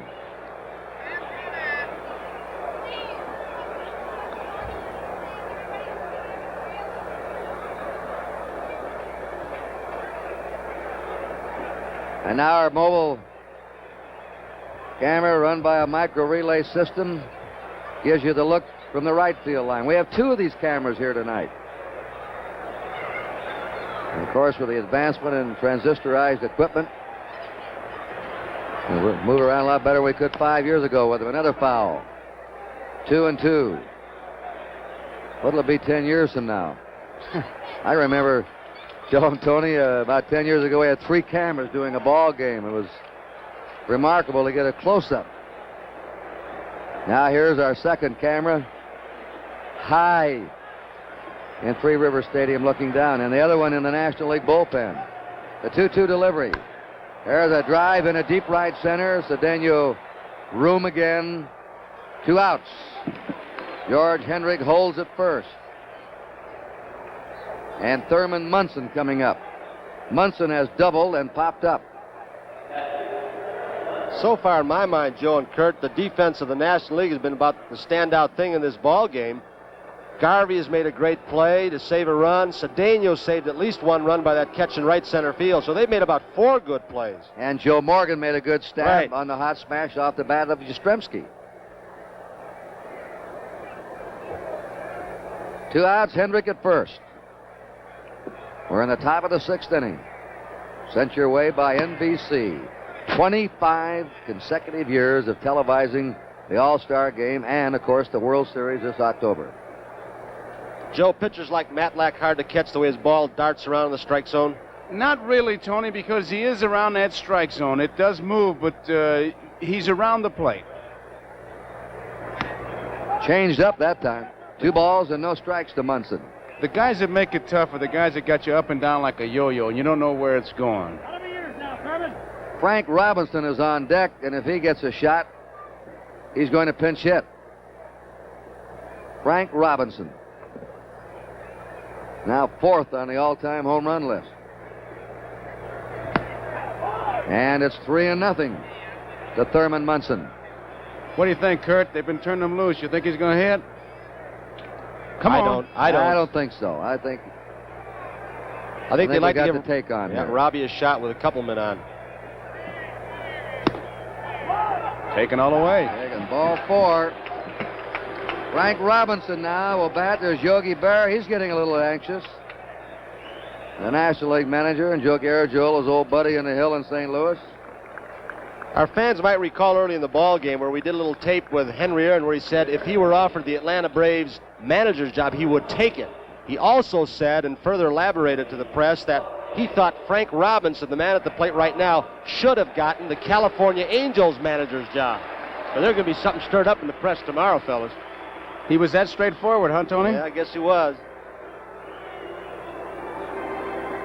Frank Robinson, speaking of those 3,000 hits, he's not far away either. And he fouls it off the bat handle. Might have broken his bat. Nope. He needs 141 more hits to reach 3,000. And he'd like to go for that goal. He says he'll try and play next year also. He did break his bat. When you talk about the quick bats, you have to have this fellow among the top 3 because he stands right on top of that plate, sometimes his elbow even in the strike zone, and right on top of it. He had some kind of funny comment. He's got the bench broken up on that one.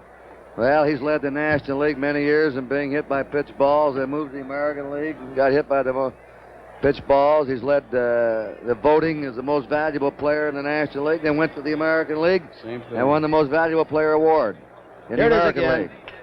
That fastball moving right on the fist. It looked like it might have been a slider, but he really jammed him. The ball almost hit Frank. I don't even know how he got out in front on it and pulled it. He really sawed him off.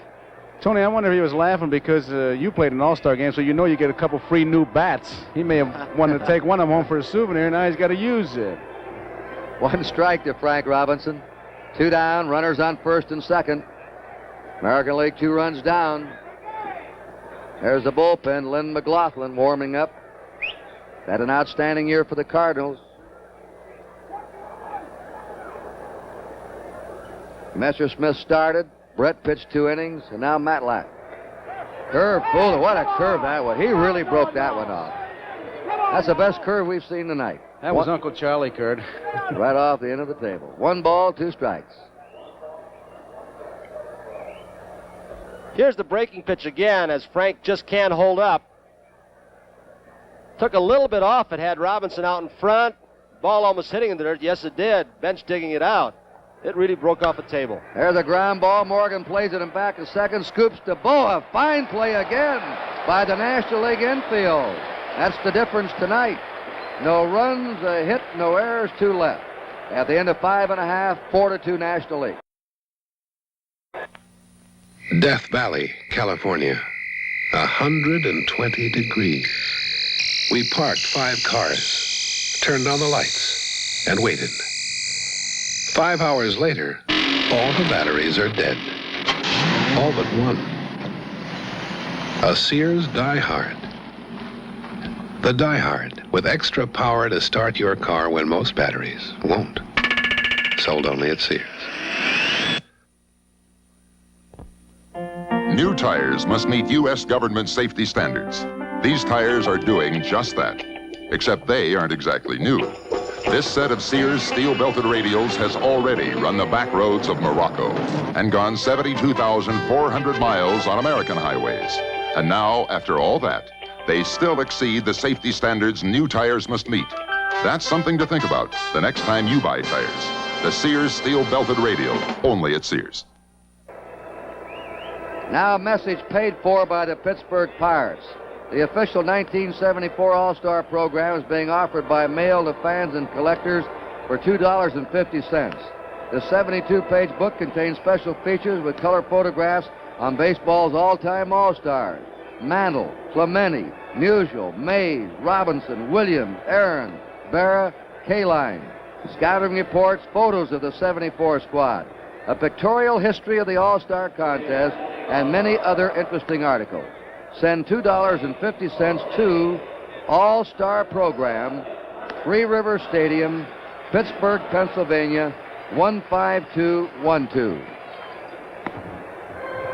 We have a new pitcher now for the American League, Jim Catfish Hunter. 14 wins, 8 losses. Started the season with a quick victory getaway, then went into a mysterious slump, and then bounced back. He has a 6-game winning streak now. He's not lost since June 16th when the Yankees beat him. And an earned run average of 2.63. 3 years in a row he's won over 20 games. And when the A's need him in that 5th game of the playoffs, or in that 7th, or that big game in the World Series, he's the man that's done it for him. Kurt, last Saturday when we did the Game of the Week from Cleveland, he hooked up with Gaylord Perry, and it was really a classic pitching duel, Perry and Hunter. You talk about a competitor. We talked about Perry. This fella, as they say, has a pretty good-sized Valentine going for him. Steve Garvey's the batting star tonight. He's 2 out of 2, and it's a strike by Hunter. Garvey's single. He scored a run in the 2nd. He doubled and knocked in a run in the 4th. He's 2 for 2. Mike Schmidt is on deck. He's going to bat for Ron Say. That's hit to Robinson at 3rd. It's a foul ball. The American League infield remains Robinson at 3rd, Campaneris at short, Rich at 2nd, Yastrzemski at 1st. The outfield is Rudy in left, Hendrick in center, Jackson in right. That's one of those bats, I believe. You saw it standing at home plate. The bat boy left it there all by itself. I think it's one of those with a hollowed-out tip where you've got a flat top. You know, the reason for that is, Pee Wee Reese was explaining to me, it takes about a half ounce or an ounce weight out of the bat. You can't hit with the end of the bat. Right. And Hunter strikes out the first man. He faces Steve Garvey. Now Mike Schmidt, another right-in man in this game. You fans, his name wasn't on the list. You wrote his name down. And the young third baseman of the Phillies hitting .314, 19 homers, 67 RBI. And we're going to have another pinch hitter. Tony Perez is coming out on deck for the National League. Tony Perez. 4-2, National League ahead. As we always have a busy telecast in these games with players shuttling in and out and pinch hitters, defensive changes, pitcher changes. Ron Say had knocked in 2 runs. He's left the game. Hunter behind 3-0. You know, I asked Jim tonight, I said, there's Sparky Anderson, the third base coach. Hit or take, huh? I said, tell me the true story of that nickname, Catfish. Well, he said, you know who gave me that nickname? Said Mr. Charles Finley. There's a strike. When he signed him, he said, Jim, I've got to have a nickname for you. When you're 6 years old, you're missing all day. Foul ball back. You went fishing. Nobody could find you. You came home at 6 o'clock with 2 catfish. Remember that story. Give it back to me now. When I was 6 years old, I went fishing. I came home with 2 catfish, and that's been his nickname ever since that his owner, Charlie Finley, gave him. Pretty good nickname, too. And he says, you know, when they introduce me around, they say, here's Jim Hunter, nobody knows me. But when they say Catfish Hunter, everybody knows me. Imagine that. If you don't go to big leagues, you don't get the nickname. Right. An interesting story. You know, he nearly blew his foot off in a hunting accident when he was a teenager. And yet, Charlie Finley went ahead with a bonus and sent him to the Mayo Clinic for some operations on his foot. He'd never played in the minor leagues. And the Catfish said, Mr. Finley, you know, you can have your money back. I'm a damaged piece of goods right now. I nearly blew my foot off. And he said, no, sir, I'm going to get you fixed up. I want your arm. And what a decision he made to back it all up. I wonder if he can fish. 3-2 pitch. Foul back. I know he can hunt. He's got 30-some hunting dogs. That could be an embarrassing question, couldn't it? Yeah. You mentioned Catfish Metkovich. Oh, yeah. Well, that was a true story. What did he stepped on one, didn't he? Stepped on one, got an infection. 3-2.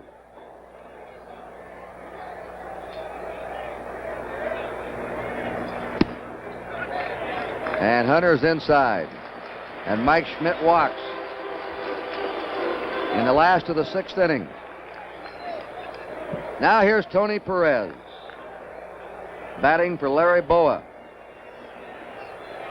We're going to have some new looks in that National League infield in the top of the 7th that's played so brilliantly so far.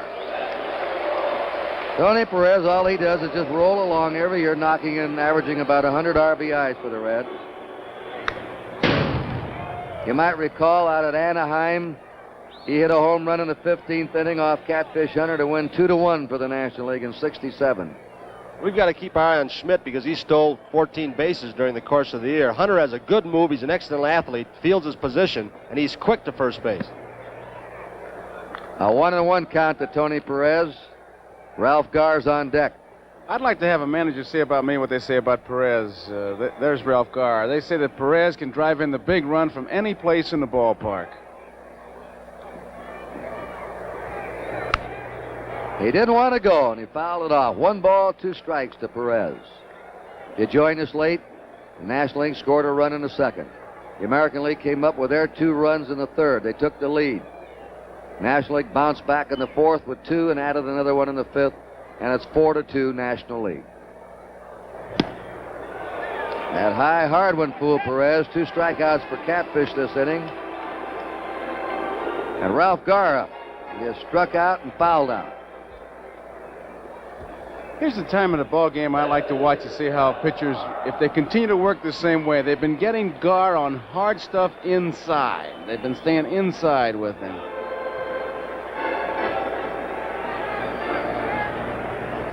Gar. Oh, a great stop by Yastrzemski to rob Gar of a double. Yastrzemski makes the play of the game for the American League here in the last of the set. Yaz moving off the base with Schmidt. And that's a difficult play because his momentum was going towards second base after he moved off the bag after makes a nice dainty tag. He was blowing a bubble there as he did it. I think it's so nonchalantly. So at the end of 6 innings, the National League 4, the American League 2. We asked Miss McDonald's class to show you our new Voyager, a special kind of wagon. With an electronic ignition system, a tighter turning diameter than its competition from Ford or Chevrolet, and power front disc brakes. It holds lots more than an ordinary station wagon, but the nicest thing about Voyager is it's a Plymouth, and that puts it in a very special class. On December 5th, 1973, at a rifle range outside Los Angeles, a high-powered .30 caliber rifle was fired at a distance of 40 yards to try and open this master padlock. The master lock model number 15 sustained considerable damage, but did not open. Repeat, did not open. Whatever your protection needs, there's a master lock ready to do the job. Stan Musial has hit more home runs, 6 in All-Star Game history than any other player, but I bet the one that Stan the Man remembers best was at County Stadium in Milwaukee in 1955. Score was tied, and Musial broke up the game on Frank Sullivan's first pitch in the bottom of the 12th. There it goes, and it gave the National League a 6-5 win after the trail 5-0. Now, besides Sullivan, Musial also connected off Walt Masterson, Mel Parnell, Eddie Lopat, Tom Brewer, Jerry Staley, all of whom are probably fans of Stan the Man. We have a new pitcher now. Lynn McLaughlin has come on. A new third baseman. Mike Schmidt has gone to third. And a new shortstop, Don Kessinger, is now playing short. Morgan stays at second. Garvey remains at first.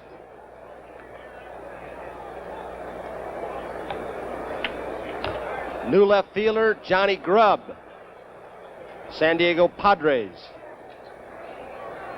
Cedeno remains in center, and Reggie Smith stays in right. The National League figured that maybe their bench team was stronger than their starting team. How much depth they had through their squad. I think they've got more defense on their bench now in the ballgame, and also more speed than that starting lineup, and better throwing arms in the outfield. Lynn McLaughlin has won 12 and lost 6 for the Cardinals. He misses with the ball. He's facing Bobby Grich, who singled in his one time up. Grich, Campaneris, and Jackson, the top of the order for the American League in the 7th. They're trailing by 2. Ball 2 to Grich. McLaughlin, in his 7th pro season, began in the Red Sox organization in '68. That ball's hit the third baseman Schmidt. An easy play for him. 1 down.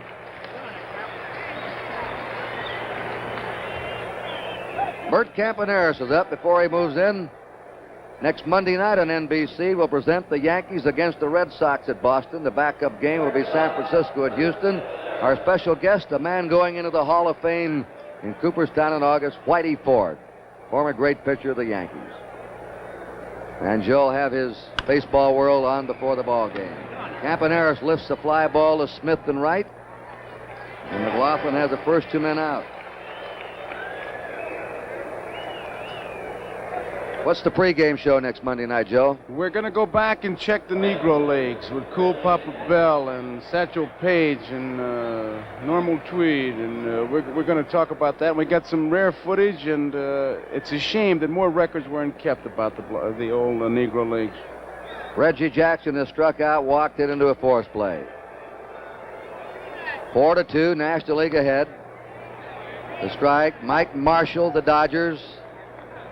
The ace reliever of the majors this year, getting ready.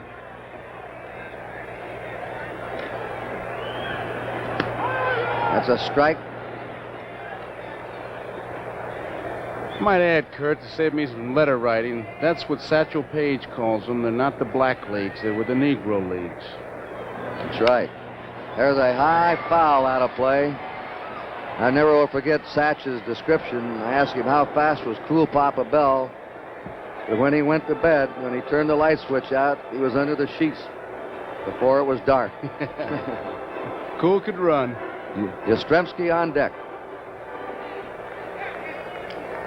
2 out. The American League has not scored since the 3rd inning. Change up.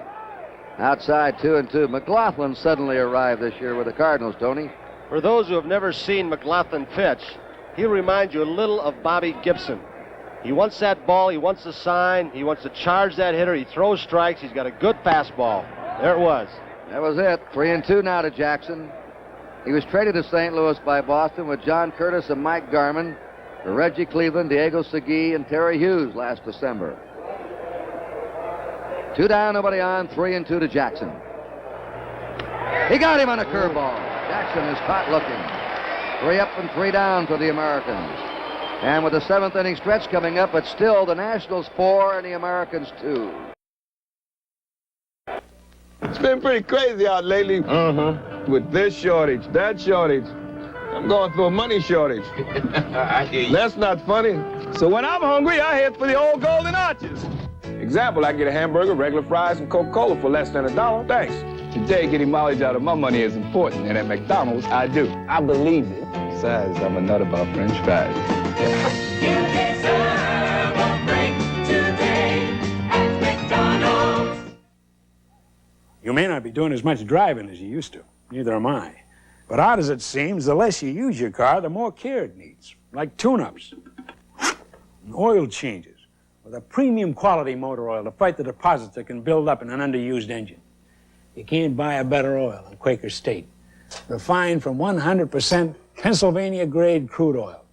You'll find it more places than ever, now that you need it more than ever.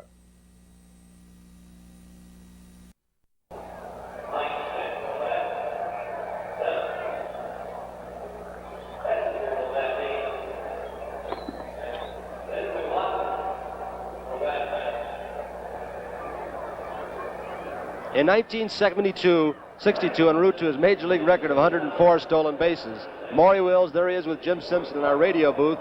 He stopped off at D.C. Stadium in Washington for the first All-Star game played that year and stole it too. Maury didn't get in the game until the 6th inning when it was still scoreless. But once he did, things started to happen, beginning with him serving as a pinch runner for Stan Musial. Maury immediately stole second and scored on Dick Groat's single. After singling in the 8th, Maury made it to third on Jim Davenport's single when a flustered outfielder threw behind Wills. Then Maury wrapped up a 3-1 National League win, scoring on a close play after Leon Wagner caught Felipe Alou's foul fly. A dazzling performance by Maury Wills, who may not have been the fastest man ever to run the bases, but certainly was the smartest and the best. Now we're in the last of the 7th inning, and Reggie Smith hitting in the leadoff position. The National League order's up. This is his first time up in the game. John Grubb, who went in defensively, is going to bat 5th, Kessinger 8th, and McLaughlin 9th. Reggie enjoying an outstanding year with the Cardinals. Been up among the leaders all year. Dave Cash is out on deck. There's a foul down the right field line. Cash will hit for Morgan. Marshall has walked in from the National League bullpen, so we could see him, and you've got to expect that if Yogi goes with his lead in the 8th or 9th. There's Mike Marshall, center of your picture. 4-2, National League ahead. Change up. There goes that. Look out. The ball hit right on the top of the National League dugout as it slipped out of the hands of Reggie Smith and wrapped around the shoulder of that lady sitting there with her hand in front of her face. Want the bat, somebody said? Usher right there to see if she needs medical assistance, but she's saying, I'm all right. She's nice not gonna smile. leave. She's not going to leave this game. Yes, sir. Well, it turned out well. It turned out well. Reggie over at the dugout now looking over the top, waving to her, asking if she's all right, pointing to her. They have a souvenir of the All-Star game. He let him keep the bat. And they give Reggie a hand, and also a hand that no one was injured behind the National League dugout. Smith is third in the National League in batting with a .321 average. Jim Hunter working his second inning. There's a long drive. Going, and gone. Jackson didn't even move in right field, just looked up. That ball was really tagged by Reggie Smith, the first homer of the game.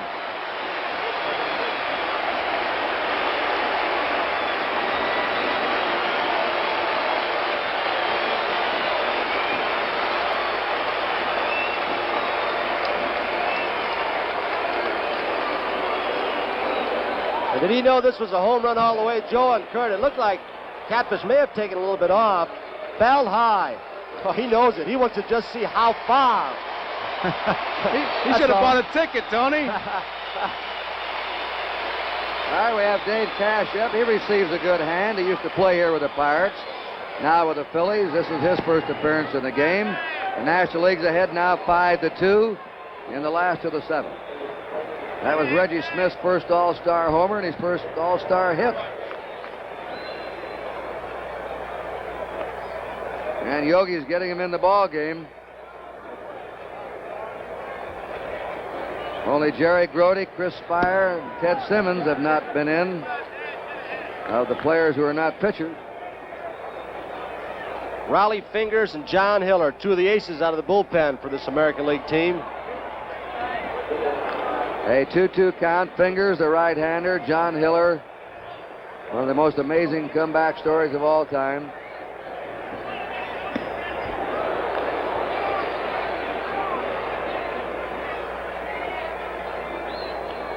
There's Reggie, who just blasted that long home run to right field. 3-2 count to Dave Cash. Foul back.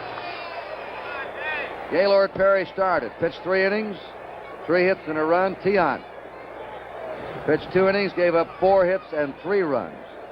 Hunter now has pitched an inning, given up 1 hit and 1 run. Fly ball out to center fielder George Hendrick. 1 away in the last of the 7th inning.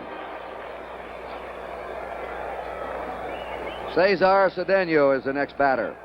Sellout crowd of over 50,000 tonight.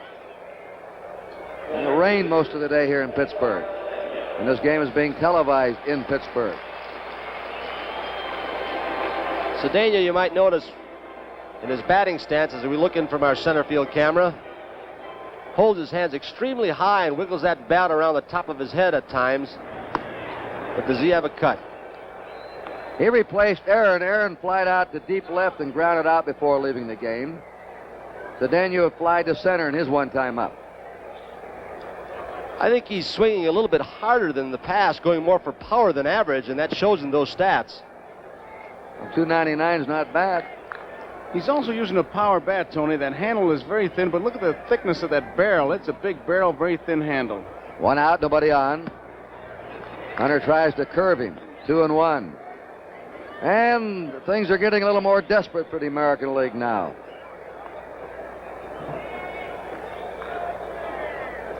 They're behind 3 runs. They've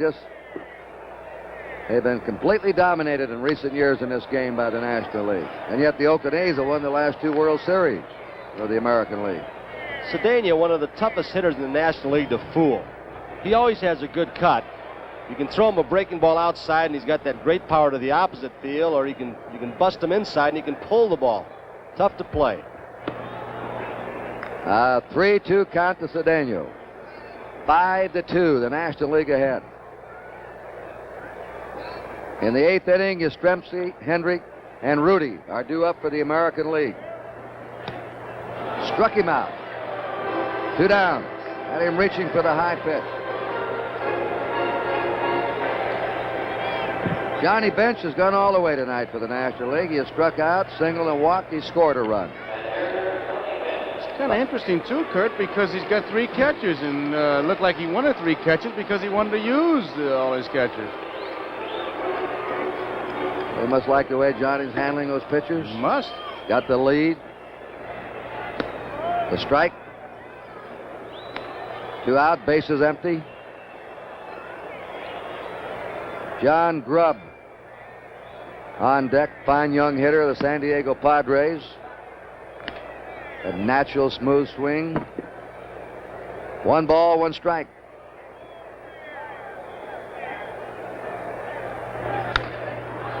And the foul ball makes it 1-2 to bench.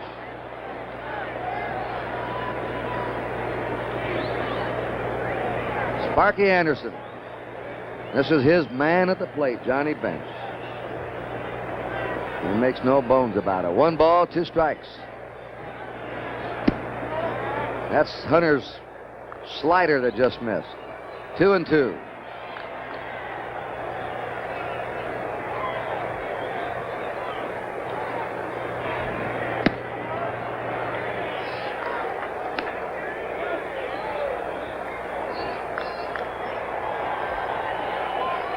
Three balls, 2 strikes. That's a base hit in the left field by Bench. His second hit, his 3rd time in a row he's been on base.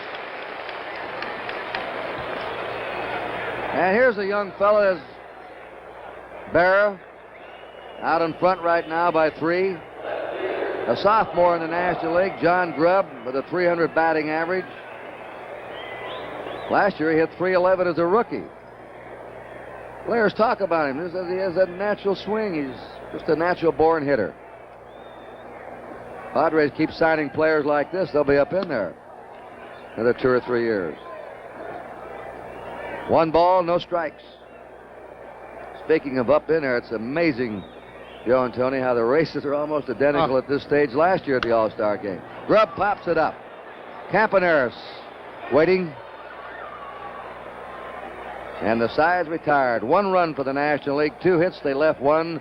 We've gone 7 innings, and it's 5-2 National League. Now, Tom and Bob had a heavy mission taking me and Mary Jean and her big sister fishing in a Plymouth Gold Duster. Now, these vinyl seats got a leather-like feel. It's a nice soft carpet to rest your creel. White walls, wheel covers, and some special trim. This vinyl roof's the part that's best. No extra charge when you buy all the rest. And you're going to get miles and miles from a gallon of gas.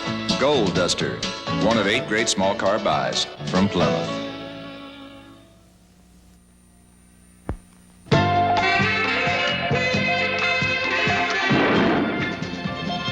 Now comes Miller time. Suddenly, you're the 3 best sailors on the water. And that calls for a round of the best tasting beer you can find. Miller High Life, America's quality beer since 1855. If you've got the time, we've got the beer. Miller beer. We pause now for station identification.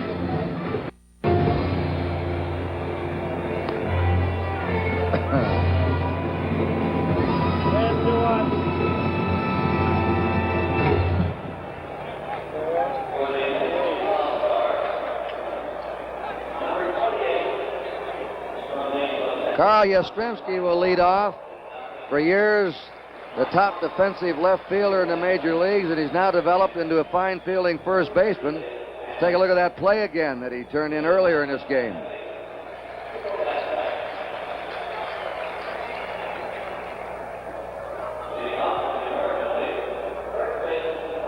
That was Mike Schmidt on first base. Yaz was holding him on, and he stole a base hit, a possible double. Schmidt might have scored on the ball hit down that line. The amazing Mike Marshall, who gets his feelings hurt if he can't pitch every day. The Dodgers have played 97 games this year, and Marshall's pitched in 66 of them. He's won 11, lost 4. An earned run average of 2.31, and he saved 13. We have Dave Cash at second base, replacing Joe Morgan. And Yogi's about emptying the bench, getting everybody in. Carl was robbed of a base hit his first time up by Morgan.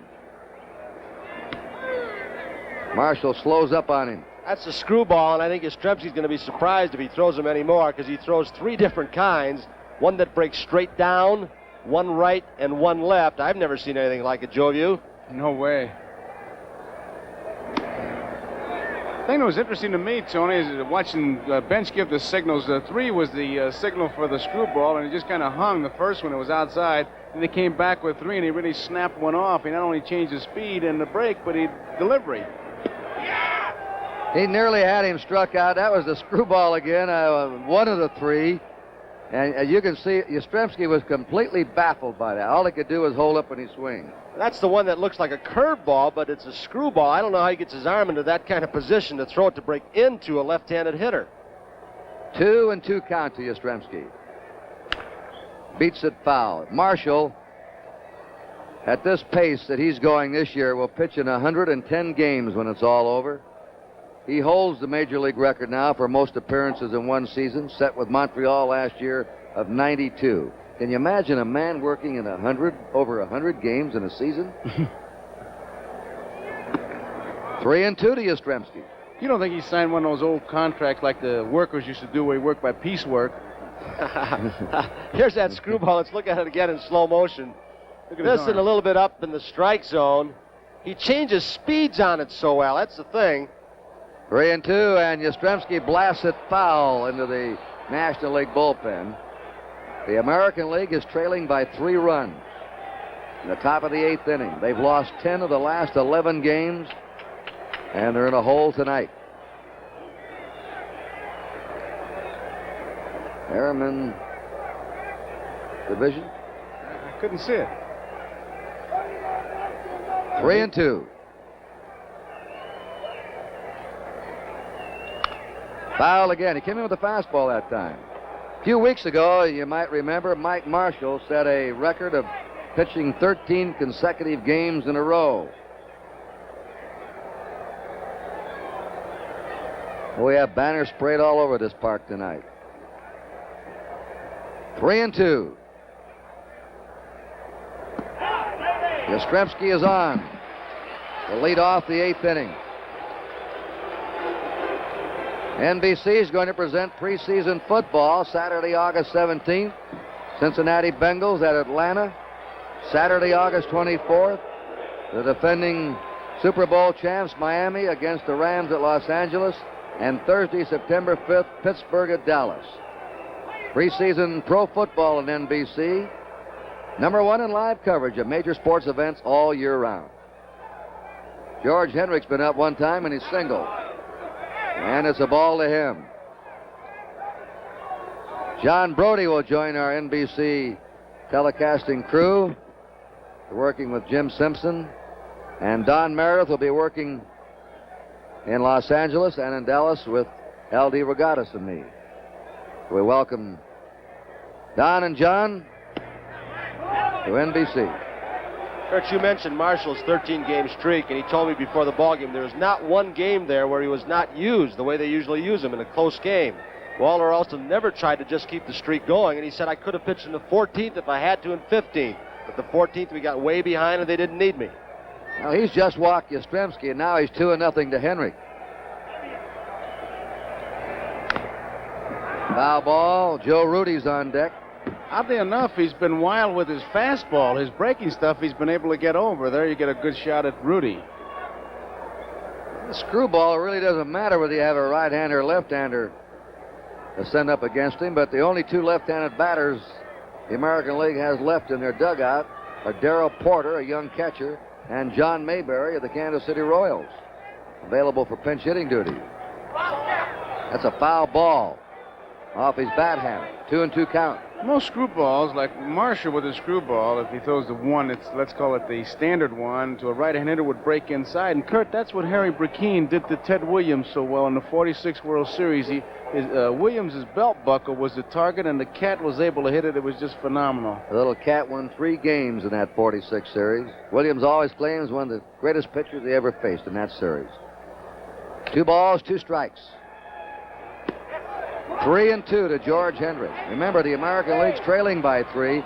Now a little uneasiness abounds around the ballpark. They're wondering if Marshall's going to walk another man. Should be. If he walks him, you've got that tying run at home plate in the person of Joe Rudy. Yastrzemski at first. Don't think he'll be gone. No, I got to go along with you. 3 down. You strike him out and throw him out if he goes.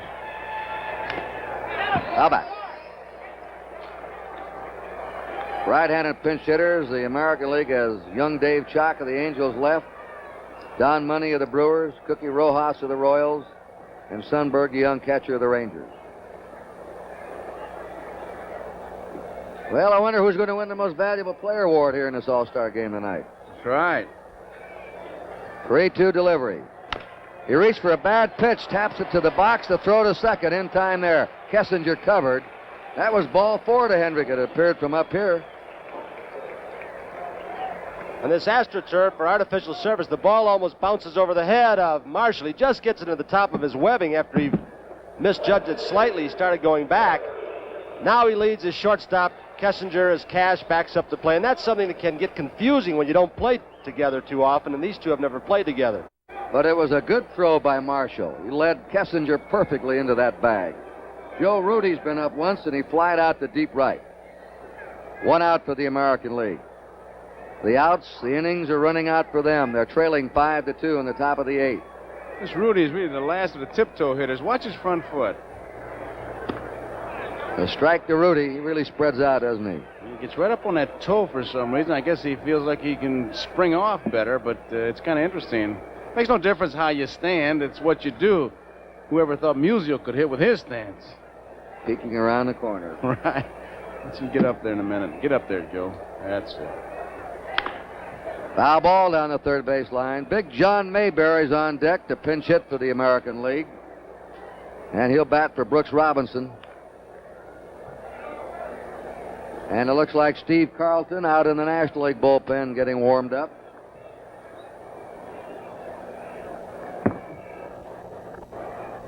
Nice guy to face in the late innings. Oh. 0-2, Mike Marshall. One of the intellects of Major League Baseball. Made a special study of muscles, tendons. When you ask him about it, he says, I can't even explain it. You guys aren't smart enough. He thinks a lot like Johnny Sain, the pitching coach of the White Sox, feels you have to throw a lot. Says if you don't, your muscles atrophy. So you got to keep out there stretching those muscles. 1 ball, 2 strikes to Rudy. 1 out, George Hendrick at first.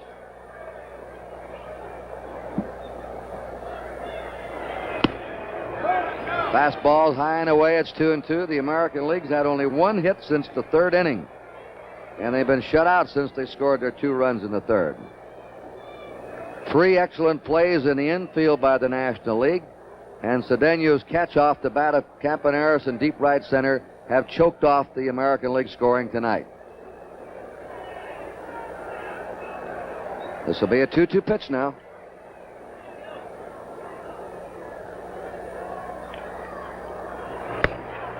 Struck him out on a fastball. 2 down for the American League. Gives you this, gives you that, comes in, back again.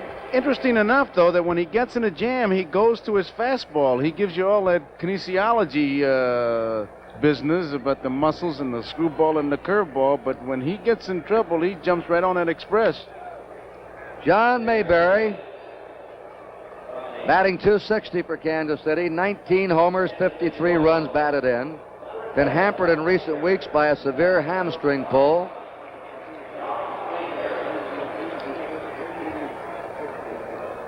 And if he gets that wood on, he could hit one in the upper deck here. Any upper deck, anywhere. They're deep and toward right for him, and Reggie Smith is in the right field corner. Ball 1. Brings to mind that great Paul Richards line. Hit a home run in any park in America, including Yellowstone. Yeah, Jack Anderson, the superintendent of Yellowstone Park, always liked that one.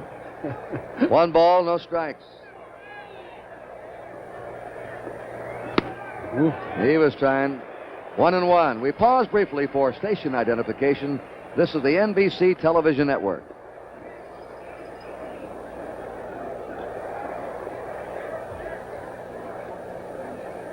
Well, Messersmith, Brett, Matt Lack, McLaughlin, Marshall have checked the American League. Dave Cash playing short right field. Kessinger looks like the roamer, or Kissinger. That was either one of his breaking pitches or screwball. There's Cash out in shallow right.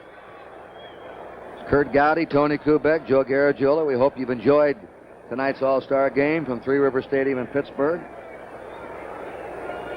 We're in the top of the 8th inning, 5-2 National League.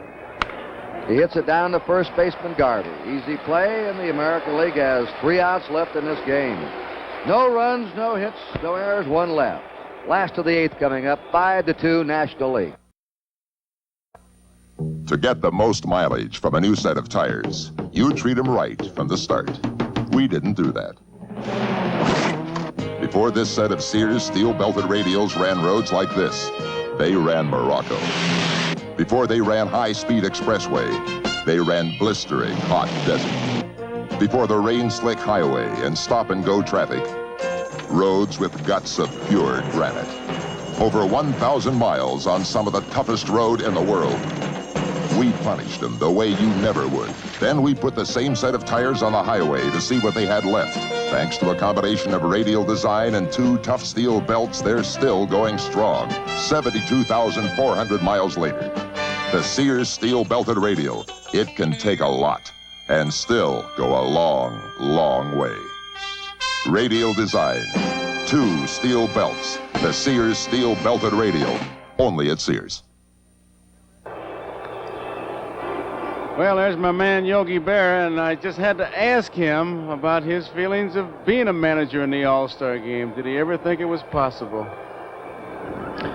Yogi, did you ever think when we were kids you'd be here managing an All-Star team? No, Joe, I never dreamed I'd be a manager in an All-Star game, and I never dreamed there'd be a broadcaster.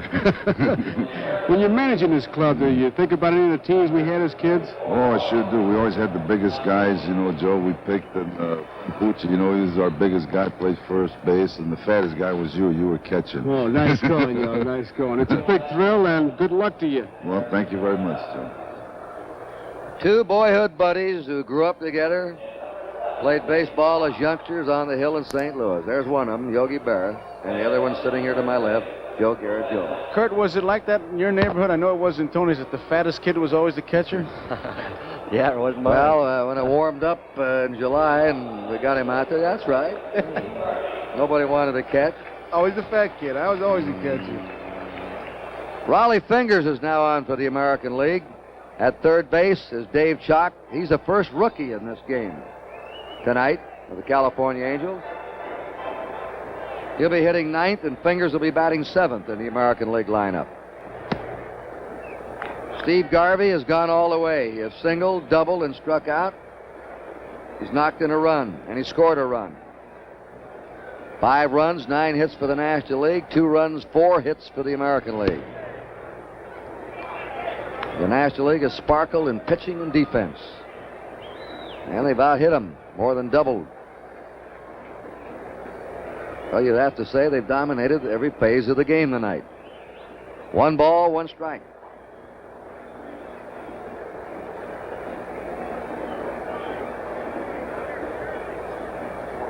Dave, you all right?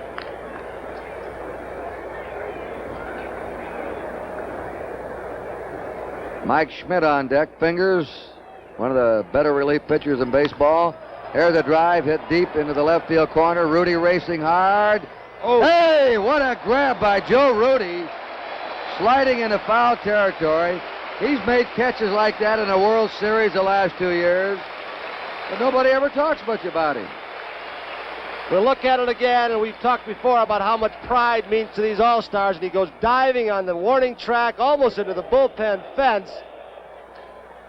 Tony, he saw that fence, and as he sees the fence, he goes into that slide, and there he is down in complete control, never taking his eye off that ball, and then braces himself as he hits it.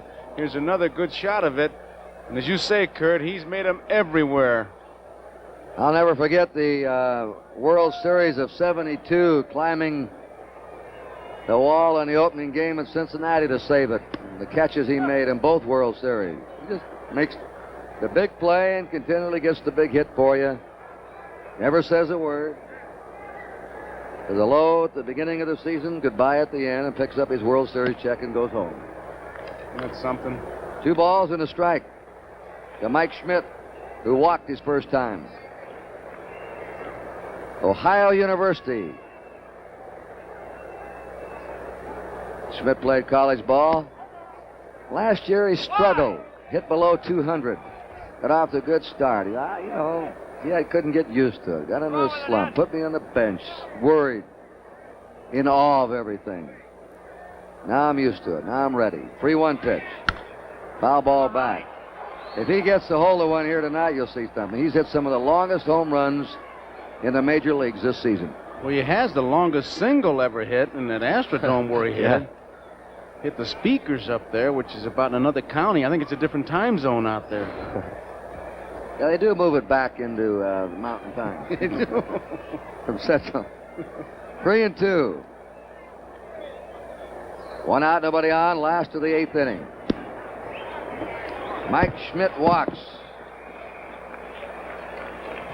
And Don Kessinger's up for the first time of the Cubs. Kessinger batting .267 for the Cubbies with 1 homer, 30 RBIs. He's played in 6 All-Star games. Joe, I'm looking for Yogi to stir a little something up here. Maybe put the hit and run on. Schmidt with 14 stolen bases. Kessinger gets the bat on the ball. Let's see what he does. The strike. They play Kessinger to the opposite field. The last chance for the American League in the 9th inning. Munson is scheduled to lead off the strike. Dave Chalk batting 9th would hit 2nd. And then to the top of the order for Gritch. And that's their last shot. They have only 1 left-handed pinch hitter left. Yastrzemski holding at first. There's a drive into right center by Kessinger. This will roll to the wall. Rounding third is Schmidt. He'll come in to score. Kessinger's going for 3, and the National League has a 4-run lead. That was a curveball he laid in there. It looked like he threw good fastballs, got 2 strikes on him, and then gave him one of those nice room service curveballs where you pick up the phone and say, please give me a curveball about belt high, and Fingers did, and Kessinger hit it. Room service with Sterling Silver. Oh, man, it was right there. He couldn't have, it was just perfect for him to hit, and he plugged the gap. 6-2 now, National League. Take it, Tony. Here's a 2-strike pitch, and they were playing defensively for a breaking ball, a little bit unusual. They were playing for Kessinger to hit late. He threw it inside. He pulled the string, a pitch you would expect him to pull. He did. Well, Dick, what are you thinking about? Dick Williams, the American League manager. Mike Marshall batting for himself. Ball goes back to the backstop, and in the score is Kessinger. And it's now 7-2, National League. Joe, I got to wonder what that last pitch was, the way it took off. Munson, who has the good hands, a good defensive catcher, doesn't miss pitches like that too often, unless there may have been something on it that made it really sail. And there's our microwave powered unit in the National League dugout. Kessinger's happy after a triple and scoring. Marshall loops it into right field. Jackson over. Great grab by Reggie Jackson. He's a complete player. Run, throw, hit, field. Well, we've seen a diving play by Rudy and now Reggie Jackson. We've seen a near collision around second base with Morgan. And who says the All-Star teams aren't out there hustling? They want to win. They're not holding back. They've got too much pride. From the other angle, a sliding stab by Reggie Jackson. 2 down, nobody on. Reggie Smith up now, and that's to the backstop. That's a similar kind of play on this same infield that Darrell Cheney of the Reds, when he hit one of those seams on this artificial surface, tore the skin on his hand off. Kessinger scored on that wild pitch ruled by the 3 official scorers. 2 balls, no strikes to Reggie Smith, who hit a homer in the 7th inning, the only homer of the game. You mentioned those official scorers, Kurt. He fouls this one off. Joe Heiling of the Houston Post, Charles Feeney of the Pittsburgh Post-Gazette, and Luke Kay of McKeesport Daily News. Jack Herman of the St. Louis Globe was supposed to be here, but I understand he has some illness in the family, so he's replaced by Heiling. They score by committee. Well, they do. They get together and talk it over on a controversial call. 2 balls and 2 strikes to Smith. Sal Bando is scheduled to be with the American League tonight. He had an injured ankle, and Ed Herman, another player who couldn't make it because of an injury. 3-2. Raleigh Fingers has given up 2 runs in this inning. The American League has used Perry, Tiant, Hunter, and Fingers, just 4 pitchers. There's a high fly ball to right field, but Jackson has plenty of room. 2 runs for the National League on 1 hit. There was a wild pitch, nobody left. We're going to the top of the 9th at 7-2 National League. People across the country are recommending the Gillette Track 2 razor to their friends. So I told him, well, look, Dad, this Track 2 works great. I tell the customers that a Track 2 gives you the most fantastic shave you've ever had. There are 2 blades set close together. The first blade cuts your whisker, and before it has a chance to snap back, the second blade cuts it. It's a lot closer shave than I was getting with a single blade. I turned my whole family into Track 2 people. The Gillette Track 2 shaving system, the closest thing to a perfect shave. This is Don Rickles. Give me the president of Right Guard. Hello. You the underarm biggie? Listen. Quit making your Right Guard antiperspirant with this super dry anti-stain formula. Why? Listen, you hockey puck. I'm an entertainer. I get laughs with my insults. But how can I get people hot and bothered when they've got your Right Guard keeping them cool? Right Guard helps keep them dry. You keep selling Right Guard, and you can pay for my mother's apartment in Miami Beach. Here's a message from Major League Baseball, cooperating with the Federal Energy Office in a voluntary energy conservation program. This country's facing an energy shortage. We know baseball's loyal fans want to conserve electricity and gasoline in every way they can. So turn down that air conditioner. Turn off all unnecessary lights and appliances. Baseball thanks you for your conservation efforts.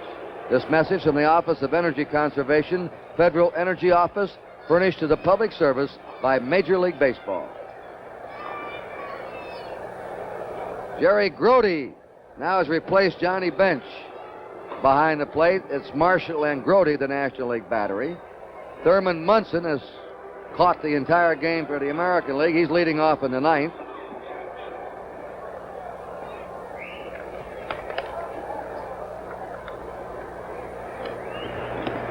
And the first pitch by Mike Marshall's ball 1. Dave Chalk is on deck, and then Bobby Grich in the hole.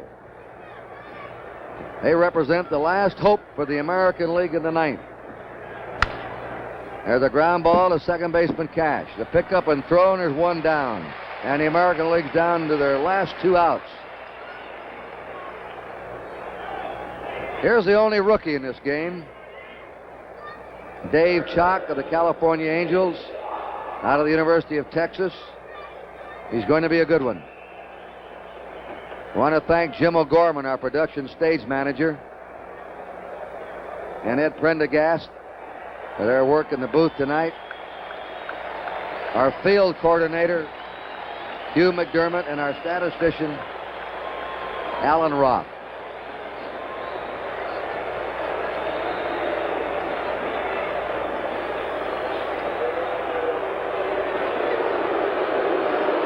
Now we got to fan off the field and get on here in the 9th inning. 7-2 National League. Remember, next Saturday, Tony Kubek and I will be in Wrigley Field, Chicago for the Cardinals and the Cubs. The next Monday night at Fenway Park, Boston, for the New York Yankees and the Red Sox. And our Monday night game, Joe Garagio's Baseball World looks at the legends and lore of the Negro Leagues with Cool Papa Bell and Satchel Paige. Caps at foul. Cool Papa Bell and Satchel Paige. How about Josh Gibson? Some say, I've had people tell me, the greatest player they ever saw. Kurt, doing this research, I tell you, you hear more stories about Josh. It's a shame we didn't get to see some of these greats play. It was our loss. He had home runs over the left field wall, center field wall, right field wall in the same game. Marvelous catcher, could run everything. A ball and 2 strikes. This is his hometown. Pittsburgh.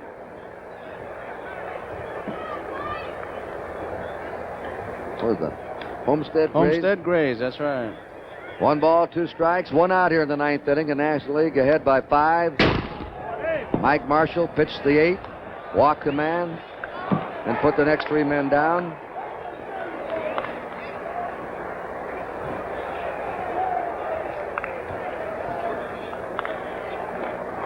Bobby Grich on deck. Fouled away. The American League has been very quiet since the 3rd inning. Just 1 hit. A leadoff single by George Hendry.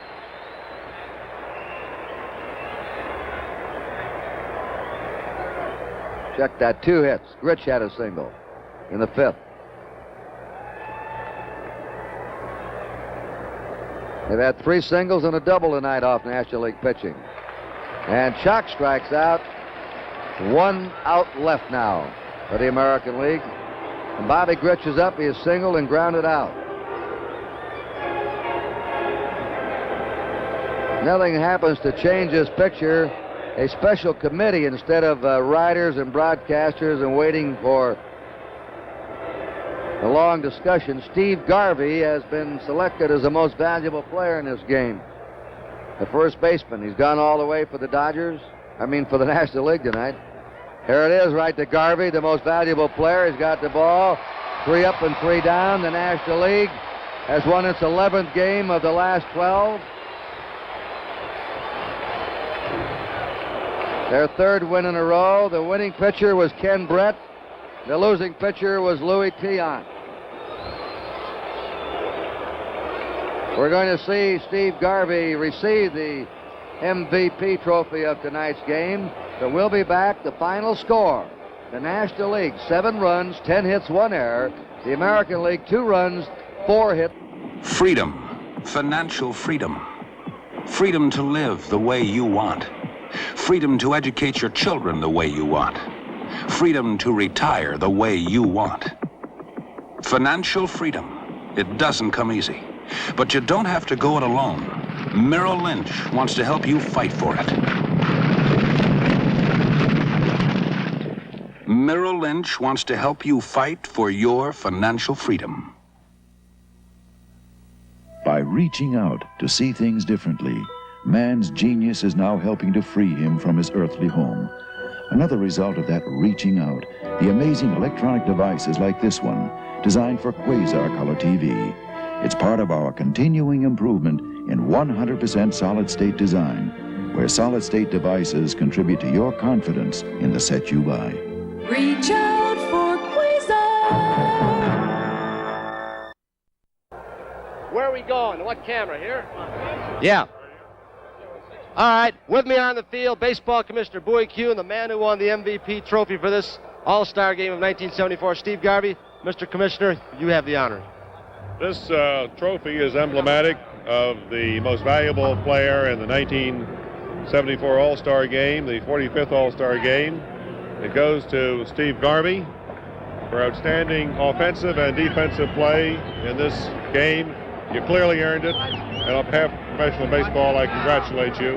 And by golly, the fans certainly were smart when they wrote you in and made you the first baseman on this team. Thank you very much, Mr. Kuhn.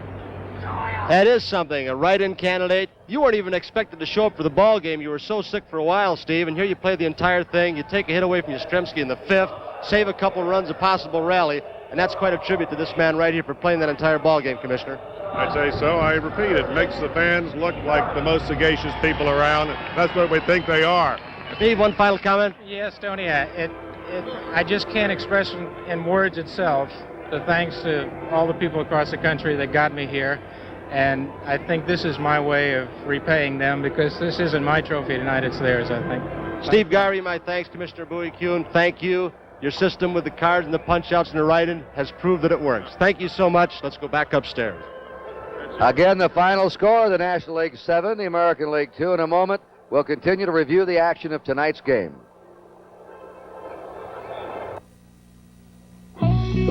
It happens so slowly you hardly notice it. Your 2-year-old car begins to drift, sway, and roll. And it's like driving at sea. A set of Monroe-Matic shock absorbers can help put you back on solid ground. Because the better the shock absorbers, the better your ride control. And Monroe-Matics adjust automatically to give you solid, automatic ride control. So let Monroe put you back on solid ground.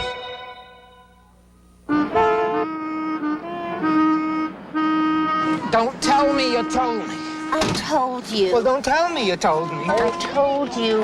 Put antifreeze in the car or you could boil the engine. Well, don't tell me you told me. We'll tell you. A 50-50 mix of Prestone 2 Winter-Summer Formula and water fights boil over because it helps your cooling system handle heat better. I told you. If you can't trust Prestone, who can you trust? Many of nature's most fascinating creatures are in danger of vanishing from the face of the earth. To remind people about our vanishing wildlife, we've preserved several species on stamps. Stamps like this have always made stamp collecting fun. New and different stamps come out every few weeks at your post office. The place to discover the fun of stamp collecting.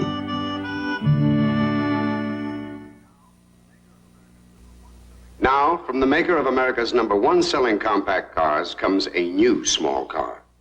Valiant Chrome. Economically small for good gas mileage, yet luxurious. With elegant features like richly textured crushed velour seats, deep shag carpeting. Elegantly appointed in the style of a fine European sedan at an American compact price. Valiant Brougham, one of 8 great small car buys from Plymouth. Well, the least effective pitcher tonight, although he was good, Andy Messersmith, the starter for the National League. Brett, Matlock, McLaughlin, and Marshall were brilliant.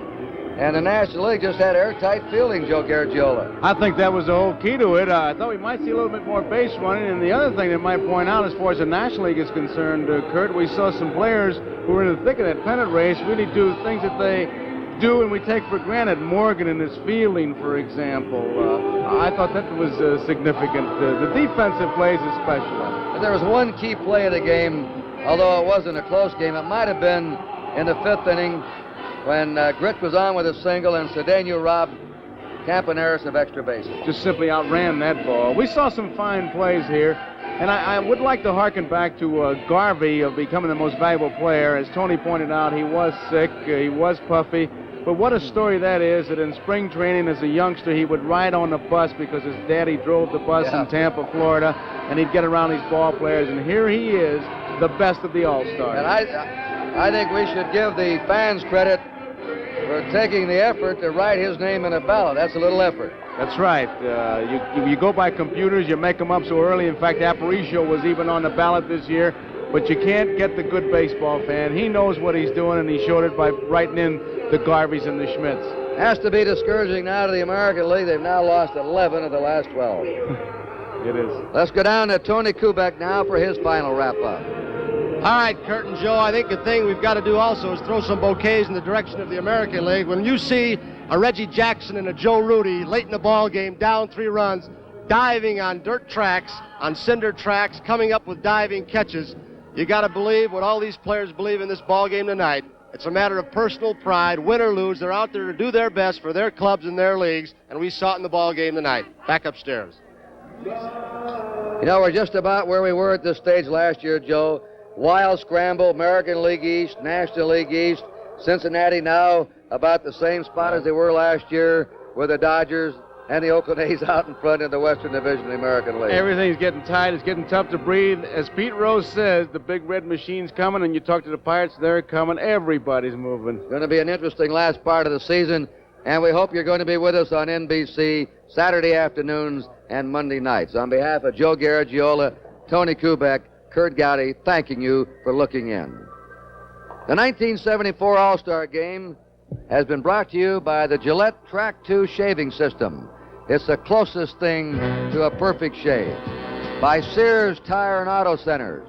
For die-hard batteries, Steady Rider shock absorbers, and Sears steel-belted radial tires. And by Chrysler Plymouth, the compact car leaders offering 8 great small car buys for $74. 2 o'clock Eastern Time, Saturday, will be in Wrigley Field, Chicago. The Cardinals against the Cubs, the backup game, Detroit at Cleveland. And next Monday night from Fenway Park, Boston, with special guest Hall of Famer Whitey Ford, the New York Yankees have been red hot lately against the division-leading Boston Red Sox. Backup game, San Francisco at Houston. It all starts 8 o'clock Eastern Time, and all right here on NBC.